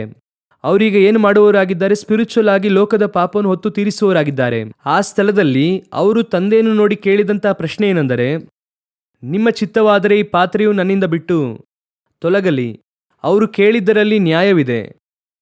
ಯಾಕಂದ್ರೆ ಅದು ಹೆಚ್ಚು ಕಮ್ಮಿ 4000 ವರ್ಷಗಳ ಸಮಸ್ಯೆಯನ್ನು ಸಾಲ್ವ್ ಮಾಡುತ್ತಾ ಇದ್ದಾರೆ. ಅದರ ಕ್ರೂರತೆ ಜಾಸ್ತಿ. ಇಡೀ ಮಾನವ ಕುಲದ ಪಾಪವು ಅವರ ಮೇಲೆ ಇಳಿಯಲಿದೆ. ಆನಂತರವಾಗಿ ಬರುವಂತ ನಮ್ಮ ಪಾಪವನ್ನು ಕೂಡ ಹೊತ್ತು ತೀರಿಸಬೇಕು ಅವರು. ಆದರೂ ಕೂಡ ಒಂದು ಟ್ಯಾಗ್ ಲೈನ್ ಅನ್ನು ಹಾಕುತ್ತಾರೆ, ಆದರೂ ನನ್ನ ಚಿತ್ತದಂತೆ ಅಲ್ಲ, ನಿಮ್ಮ ಚಿತ್ತದಂತೆ ಆಗಲಿ. ನನಗೆ 1000 ಆಲೋಚನೆ ಇದೆ ದೇವರೇ, ನನಗೆ 1000 ಆಸೆ ಇದೆ, ನನಗೆ 1000 ವಿಧವಾದ ಭಾವನೆಗಳಿದೆ. ನನಗೆ ಇದನ್ನು ಓದಬೇಕೆನ್ನುವಂತ ಆಸೆ ಇದೆ, ನನ್ನ ಮಕ್ಕಳಿಗೆ ಇದನ್ನು ಓದಿಸಬೇಕೆನ್ನುವ ಆಸೆ ಇದೆ, ಈ ದೇಶಕ್ಕೆ ಹೋಗಬೇಕೆನ್ನುವ ಆಸೆ ಇದೆ, ನನಗೆ ಹೀಗೆ ಮಾಡಬೇಕೆನ್ನುವಂತ ಆಸೆ ಇದೆ. ಆದರೂ ನನ್ನ ಚಿತ್ತದಂತೆ ಅಲ್ಲ, ನಿಮ್ಮ ಚಿತ್ತದಂತೆ ಆಗಲಿ. ಯಾವುದೇ ಒಂದು ಕಾರ್ಯವನ್ನು 100% ಅವರ ಚಿತ್ತಕ್ಕೆ ನೀವು ಒಪ್ಪಿಸಿಕೊಡಿ. ನಾನು ಹೇಳುತ್ತೇನೆ, ನಿಮ್ಮ ಮೇಲೆ ಇರುವಂತ ಮೆಲ್ಕಿಸೆದೇಕನ ಯಾಜಕತ್ವ ಎನ್ನುವಂಥದ್ದು ಹೆವೆನ್ಲಿ ಪ್ಲಾನ್. ಅದು ಪರಲೋಕದಲ್ಲಿರುವಂತ ನೂತನ ಯೆರೂಸಲೇಮನ್ನು ತರುವಂತ ಪ್ಲಾನ್. ಆ ಪ್ಲಾನ್ ಅನ್ನು ಶಾರೀರಿಕವಾಗಿ ನಿಮ್ಮಿಂದ ಮಾಡುವುದಕ್ಕೆ ಆಗಲ್ಲ. ಮಾಂಸ ಸತ್ತರೆ ಮಾತ್ರವೇ ಮಾಡುವುದಕ್ಕೆ ಸಾಧ್ಯ. ನಾನು ಹೇಳುವುದು ಅರ್ಥವಾಗುತ್ತಿದೆಯಾ? ಅದು ಹೆವೆನ್ಲಿ ಪ್ಲಾನ್. ಅದು ಪರಲೋಕದಿಂದ ಇಳಿದು ಬರುವಂತ ನೂತನ ಯೆರೂಸಲೇಮ್. ಅದರಲ್ಲಿ ನೀವು ನಾನು ಜೀವ ಕಲ್ಲುಗಳಾಗಿದ್ದೇವೆ, ಅಪೊಸ್ತಲರು ಅಸ್ಥಿವಾರ. ಈಗ ನಾವು ಅದರಲ್ಲಿ ಒಂದು ಪಾರ್ಟ್ ಆಗಿರಬೇಕು ಅಂದ್ರೆ ಮಾಂಸದಲ್ಲಿ ನಮ್ಮಿಂದ ಆ ಚಿತ್ತವನ್ನು ಮಾಡಿ ಮುಗಿಸುವುದಕ್ಕೆ ಆಗಲ್ಲ. ಯಾಕಂದ್ರೆ ಅದು ದೇವರಾತ್ಮನ ಯೋಜನೆ. ಈಗ ಅಬ್ರಹಾಮನು ಶಾರೀರಿಕವಾಗಿ ಇರುವ ತನಕ ಈಸಾಕನು ಹುಟ್ಟುವುದಿಲ್ಲ, ಯಾಕಂದ್ರೆ ಅದು ಆತ್ಮಿಕವಾದ ಯೋಜನೆ. ಶರೀರ ಸತ್ತರೆ ಮಾತ್ರವೇ ಈಸಾಕನು ಹುಟ್ಟುತ್ತಾನೆ. ಅದೇ ರೀತಿನೇ ನಿಮ್ಮೊಳಗೆ ಇರುವಂತ ಪರಲೋಕದ ಯೋಜನೆಯನ್ನು ನೀವು ಮಾಡಿ ಮುಗಿಸಬೇಕು ಅಂದರೆ ನಿಮ್ಮೊಳಗೆ ಇರುವಂತ ಮಾಂಸ ಸತ್ತರೆ ಮಾತ್ರವೇ ಸಾಧ್ಯ. ಶಾರೀರಿಕವಾದ ಆಲೋಚನೆಗಳು, ಶಾರೀರಿಕವಾದ ಚಿತ್ತ, ಶಾರೀರಿಕವಾದ ಇಚ್ಛೆಗಳು, ಇದೆಲ್ಲ ಪಾಪದ ಕುರಿತು ಹೇಳುತ್ತಿಲ್ಲ, ಅದೆಲ್ಲ ಮೊದಲೇ ಸಾಯಬೇಕು. ನಾನು ಹೇಳುತ್ತಿರುವುದು ಸ್ಪಿರಿಚುವಲ್. ಶಾರೀರಿಕವಾಗಿ ಸ್ಪಿರಿಚುವಲ್ ಆಗಿ ದಾವೀದನು ಆಲಯ ಕಟ್ಟಬೇಕೆಂದು ಆಸೆ ಪಟ್ಟ ಹಾಗೆ ಆ ರೀತಿಯಾಗಿ ನಿಮ್ಮಲ್ಲಿ ಒಂದು ಆತ್ಮೀಕವಾದ ಆಸೆ ಶಾರೀರಿಕವಾಗಿ ಇರುತ್ತದೆ. ಈ ರೀತಿಯೆಲ್ಲ ಮಾಡಬೇಕು, ಇಲ್ಲೇ ಬೀಳುವಿಕೆ ಬರುತ್ತದೆ. ನೀವು ಯಾವುದನ್ನು ಫಾಲೋ ಮಾಡಬೇಕು ಗೊತ್ತಾ? ನಮ್ಮನ್ನು ಫಾಲೋ ಮಾಡಬೇಡಿ. ನಾನು ಹೇಳುತ್ತೇನೆ, ನಿಮಗೆಂದು ಒಂದು ಯೋಜನೆಯನ್ನು ಪರಲೋಕವು ಬರೆದು ಇಟ್ಟಿದೆ. ಒಬ್ಬೊಬ್ಬರಿಗೂ ಒಂದೊಂದು ಕೈ ರೇಖೆ ಇದ್ದ ಹಾಗೆ ಒಬ್ಬೊಬ್ಬರಿಗೂ ಪರಲೋಕದ ರೇಖೆ ಇರುತ್ತದೆ. ನಮ್ಮ ಕಾಲವು ಅವರ ಕೈಯಲ್ಲಿ ಬರೆಯಲ್ಪಟ್ಟಿದೆ. ಅವರು ಕೊಂಡು ಬರುತ್ತಾರೆ. ಅದು ಸ್ಪಿರಿಚುವಲ್ ಪ್ಲಾನ್ ಆಗಿ ಇರುತ್ತದೆ. ನಿಮ್ಮನ್ನು ಸುಂದರವಾಗಿ ಎಲ್ಲಿ ಒಡೆಯಬೇಕು ಅಲ್ಲಿ ಒಡೆದು, ಎಲ್ಲಿ ಜಜ್ಜಬೇಕು ಅಲ್ಲಿ ಜಜ್ಜಿ. ಕೆಲವು ಸಮಯದಲ್ಲಿ ದೇವರು ನಿಮ್ಮನ್ನೊಂದು ಕಡೆ ಒಡೆಯುತ್ತಾರೆ, ನೀವು ಒಡೆಯಲ್ಪಡುವುದಿಲ್ಲ. ಯಾಕೆ ಒಡೆಯುತ್ತಾರೆ ಗೊತ್ತಾ? ನಿಮ್ಮನ್ನು ಕೊಂಡು ಹೋಗಿ ರಾಜನಾಗಿ ಕೂರಿಸುವಾಗ ಈ ಒಡೆದಂತಹ ಭಾಗ ಅದು ಒಡೆದಿದ್ರೇನೆ ನಿಮಗೆ ಹೆಮ್ಮೆ ಬರುವುದಿಲ್ಲ. ಅದಕ್ಕಾಗಿ ಇಲ್ಲಿ ಒಡೆಯುತ್ತಾರೆ, ನೀವು ಒಡೆಯುವುದಕ್ಕೆ ಬಿಡುತ್ತಿಲ್ಲ. ನಾನು ಯಾರು ಗೊತ್ತಾ? ನಾವು ನಮ್ಮ ಊರಲ್ಲಿ ಹೇಗಿದ್ವಿ ಗೊತ್ತಾ? ಈಗ ಅರಸನಾದ ನಂತರ ಅಲ್ಲೂ ಕೂಡ ಹಾಗೆ ಅನಿಸುತ್ತದೆ. ಸೌಲನ ಹಾಗೆ ಆಗುತ್ತೀರಾ? ಅದೇ ದಾವಿದನ ಹಾಗೆ ಕುರಿ ಮೇಯಿಸಿ, ಹಾಗೆ ಕರಡಿಯೊಂದಿಗೆ ಸಿಂಹದೊಂದಿಗೆ ಜಗಳವಾಡಿ ಬಿದ್ದು ಒದ್ದಾಡಿ ಎದ್ದು ಬಂದ್ರಿ ಅಂದ್ರೆ ಅರಸನಾಗಿ ಕೂರಿಸುವಾಗ ನಿಮಗೆ ಹೆಮ್ಮೆ ಬರುವುದಿಲ್ಲ. ನಾನು ತಾನೇ ತಪ್ಪು ಮಾಡಿದ್ದು, ಈ ಕುರಿಗಳು ಏನು ಮಾಡಿತು ಎಂಬುದಾಗಿ ಫೀಲ್ ಆಗುತ್ತದೆ. ಕರ್ತನು ನಿಮ್ಮನ್ನು ರೂಪಿಸುವಂತ ಮಾರ್ಗ ಇದೆಯಲ್ಲ, ಅದರಲ್ಲಿ ನೀವು ಬರಬೇಕು. ಒಬ್ಬೊಬ್ಬರಿಗೂ ಇಟ್ಟಿದ್ದಾರೆ. ನೀವು ಏನು ಮಾಡುವುದಕ್ಕೆ ಬಯಸುತ್ತೀರಾ ಅಂದ್ರೆ ಶಾರ್ಟ್ ಕಟ್. ಅದನ್ನೇ ಹೇಳುತ್ತೇನೆ. ಮೆಲ್ಕಿಸೆದೇಕನ ಯಾಜಕತ್ವ ಅಂದ್ರೆ ಏನಂದ್ರೆ, ಪರಲೋಕ ನಿಮಗೆ ಒಂದು ಕರೆಕ್ಟ್ ಆದ ಪ್ಲಾನ್ ಇಟ್ಟಿರುತ್ತದೆ. ಆ ಪ್ಲಾನ್ ಅಲ್ಲಿ ಎಲ್ಲವೂ ಇರುತ್ತದೆ. ಅದೇ ರೀತಿ ಮೆಲ್ಕಿಸೆದೇಕನ ಯಾಜಕತ್ವದಲ್ಲಿ ದೇವರು ನಿಮಗೆ ಎಲ್ಲವನ್ನೂ ಇಟ್ಟಿರುತ್ತಾರೆ. ಎಲ್ಲ ಇರುತ್ತದೆ. ನಿಮ್ಮನ್ನು ರೂಪಿಸುವಂತದ್ದಿರುತ್ತದೆ, ನಿಮ್ಮ ದರ್ಶನ ರೂಪಿಸುವಂತದ್ದಿರುತ್ತದೆ, ಅದರ ನಡುವೆ ನಿಮಗೆ ಬೇಕಾದ ವರಗಳಿರುತ್ತದೆ, ನಿಮ್ಮ ಸಂತತಿಗೆ ಬೇಕಾದದ್ದು ಇರುತ್ತದೆ. ಎಲ್ಲವನ್ನೂ ಕೂಡ ದೇವರು ತಂದು ಒಳಗೆ ಇಟ್ಟಿರುತ್ತಾರೆ. ಪಕ್ಕ ರೆಡಿ ಮಾಡಿ. ಆ ವಿಧಾನಕ್ಕೆ ನೀವು ನಿಮ್ಮನ್ನು ಬಿಟ್ಟುಕೊಟ್ಟರೆ ಮಾತ್ರವೇ ಅವರು ನಿಮಗೆ ಇಟ್ಟಿರುವಂತ ಗುರಿಯನ್ನು ತಲುಪುವುದಕ್ಕೆ ಸಾಧ್ಯ. ಇಲ್ಲ ಅಂದ್ರೆ ನೀವು ಆರೋನನ ಯಾಜಕತ್ವದ ಒಳಗೆ ಹೋಗುತ್ತೀರಾ, ಪೂರ್ಣರಾಗದೇ ಇರುವಂತ ಗುಂಪಾಗಿ ಮಾರ್ಪಡುತ್ತೀರಾ. ನಿಮ್ಮನ್ನು ನನ್ನನ್ನು ಕರ್ತನು ಪೂರ್ಣರಾಗಿಸುವಂತ ಗುಂಪಾಗಿ ಮಾರ್ಪಡಿಸಲು ಬಯಸುತ್ತಾರೆ. ಹಾಲೆಲೂಯ. ನಾವು ಪ್ರಾರ್ಥಿಸೋಣ. ದೇವರ ಸಮ್ಮುಖದಲ್ಲಿ ಎದ್ದು ನಿಲ್ಲೋಣವಾ? ದೇವರನ್ನು ದೃಷ್ಟಿಸೋಣವಾ? ವಾಕ್ಯ ಹೇಳುತ್ತದೆ, ಆರೋನನ ಯಾಜಕತ್ವದಲ್ಲಿ ಸಂಪೂರ್ಣ ಸಿದ್ಧಿ ಬಂದಿದ್ದೇ ಆದರೆ ಬೇರೊಬ್ಬ ಯಾಜಕನು ಏಳುವಂತಹ ಅವಶ್ಯವೇನಿತ್ತು? ನೀವು ಈ ಲೌಕಿಕವಾದಂಥ ಆಲೋಚನೆಗಳಲ್ಲಿ, ನಿಮ್ಮ ಜ್ಞಾನದಲ್ಲಿ, ನಿಮ್ಮ ವಿದ್ಯಾಭ್ಯಾಸದಲ್ಲಿ, ನಿಮ್ಮ ತಿಳುವಳಿಕೆಯಲ್ಲಿ, ನಿಮಗೆ ಗೊತ್ತಿರುವಂಥ ಎಕ್ಸ್ಪೀರಿಯನ್ಸಲ್ಲಿ ಇದರ ಮೂಲಕ ನಿಮ್ಮಿಂದ ಏನೋ ಒಂದನ್ನು ಮಾಡುವುದಕ್ಕೆ ಸಾಧ್ಯ ಎಂಬುದಾಗಿ ನೀವು ಅಂದುಕೊಂಡಿದ್ದರೆ ಆಮೇಲೆ ಆತ್ಮೀಕವಾದ ವಿಧಾನ ನಿಮ್ಮಲ್ಲಿ ಕ್ರಿಯೆ ಮಾಡುವುದಿಲ್ಲ. ಲೌಕಿಕವಾದಂತಹ ಯಾವುದೇ ನಿಮ್ಮ ಜ್ಞಾನವೂ ಕೂಡ ದೇವರ ಮುಂದೆ ಅದೊಂದು ಕಸ.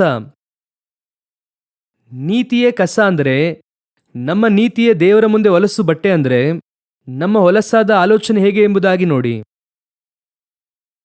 100% ಲೋಕದ ಪ್ರಕಾರವಾಗಿಯೂ ಸರಿ, ಆತ್ಮಿಕವಾಗಿಯೂ ಸರಿ, 100% ನಿಮ್ಮನ್ನು ದೇವರ ಕರಗಳಲ್ಲಿ ಒಪ್ಪಿಸಿ ಕೊಡುವಾಗ ನಿಮ್ಮಲ್ಲಿ ಒಂದು ಪರಿಪೂರ್ಣತೆ ಉಂಟಾಗುತ್ತದೆ. ಹೆಚ್ಚು ಕಮ್ಮಿ ಕ್ರಿಸ್ತನಂತೆ ನೀವು ಮಾರ್ಪಡುತ್ತೀರಾ. ಅದನ್ನೇ ಪೌಲನು ಹೇಳುತ್ತಾರೆ, ಸ್ವಲ್ಪ ಕಡಿಮೆ. ಯೇಸು ಹೇಳುತ್ತಾರೆ, ನನ್ನನ್ನು ನೋಡಿದವನು ತಂದೆಯನ್ನು ನೋಡಿದ್ದಾನೆ. ಆದರೆ ಪೌಲನು ಹೇಳುತ್ತಾನೆ, ನಾನು ಕ್ರಿಸ್ತನನ್ನು ಹಿಂಬಾಲಿಸುವ ಪ್ರಕಾರ ನೀವು ನನ್ನ ಹಿಂಬಾಲಿಸಿರಿ. ಆ ರೀತಿಯಾಗಿ ಧೈರ್ಯವಾಗಿ ಅವರಿಂದ ಹೇಗೆ ಹೇಳುವುದಕ್ಕೆ ಸಾಧ್ಯವಾಯಿತಂದ್ರೆ, ಈ ಸತ್ಯವನ್ನು ಅವರು ತಿಳಿದಿದ್ದರಿಂದಲೇ. ಅವರಲ್ಲಿ ಯಾವುದೇ ವಿಧವಾದಂತಹ ಸ್ವಾಚಿತ್ತ ಸ್ವ ಆಲೋಚನೆಗಳೇ ಇಲ್ಲ. ಅಷ್ಟೇನೆ, ದೇವರು ಹೇಗೆ ಹೇಳುತ್ತಾರೋ ಹಾಗೆ ಹೋಗುತ್ತಾರೆ ಅವರು. ಹೇಗೆ ಯೇಸು ತಂದೆಗೆ ವಿಧೇಯರಾಗಿದ್ದರೋ ಹಾಗೆ ಪೌಲನು ಕ್ರಿಸ್ತನಿಗೆ ವಿಧೇಯರಾಗುತ್ತಾರೆ. ಈಗ ನೀವು ನಾನು ಹಾಗೆ ಇದ್ದೇವಾ? ಎಲ್ಲ ಕೇಳುತ್ತೇವೆ, ಸಂದೇಶವನ್ನೆಲ್ಲ ಕೇಳುತ್ತೇವೆ, ಸತ್ಯ ಕೇಳುತ್ತೇವೆ. ಆದರೆ ನಮ್ಮ ಜೀವಿತ ಎಂದು ಬರುವಾಗ, ಒಂದು ಅವಶ್ಯಕತೆ ಬರುವಾಗ, ಮಕ್ಕಳ ಭವಿಷ್ಯ ಬರುವಾಗ, ಮಕ್ಕಳ ವಿದ್ಯಾಭ್ಯಾಸ ಬರುವಾಗ, ಅದು ದೇವರ ಚಿತ್ತವ? ದೇವರ ಆ ವಿದ್ಯಾಭ್ಯಾಸವನ್ನು ಹೇಳಿದ್ದಾರಾ? ಕರ್ತನು ಅವರ ದರ್ಶನದ ಪ್ರಕಾರವಾಗಿ ಮಕ್ಕಳನ್ನು ಓದಿಸುತ್ತಾರೆ. ನಮಗೆ ಆಸೆ, ನಾನು ಸರಿಯಾಗಿ ಓದಿಲ್ಲ, ಮಕ್ಕಳಾದ್ರೂ ಸರಿಯಾಗಿ ಓದಲಿ. ನಾನು ಡಾಕ್ಟರ್ ಓದ್ಬೇಕಂತ ಅಂದ್ಕೊಂಡೆ, ಆಗ್ಲಿಲ್ಲ, ನನ್ನ ಮಕ್ಕಳಾದ್ರೂ ಡಾಕ್ಟರ್ ಓದಲಿ. ಈ ರೀತಿಯಾಗಿ ಅನೇಕರು ತಮ್ಮ ಆಸೆಗಳನ್ನು ಮಕ್ಕಳ ಮೇಲೆ ಏರಿ, ಗಾಡ್ಸ್ ವಿಲ್, ದೇವರು ಏನು ಹೇಳುತ್ತಾರೆ ಎಂಬುದಾಗಿ ನೋಡಿ. ಇದು ನಾನು ಹೇಳಿದ್ದು ಆರೋನನ ಯಾಜಕತ್ವ. ಲೌಕಿಕವಾಗಿ, ಸ್ಪಿರಿಚುವಲ್ ಆಗಿ ದೇವರು ನಿಮಗೆ ಒಂದು ಆತ್ಮೀಕವಾದ ಯೋಜನೆ ಇಟ್ಟಿದ್ದಾರೆ. ನೀವು ನೂತನ ಯೆರೂಸಲೇಮಿನ ಯೋಜನೆಗೆ ಬರುತ್ತೀರಾ. ಜೀವವುಳ್ಳ ಕಲ್ಲುಗಳು.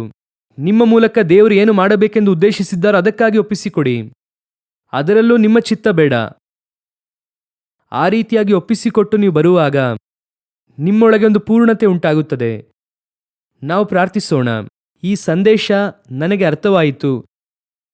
ದೇವರು ನನ್ನನ್ನು ಸಂಧಿಸಿದ್ದಾರೆ.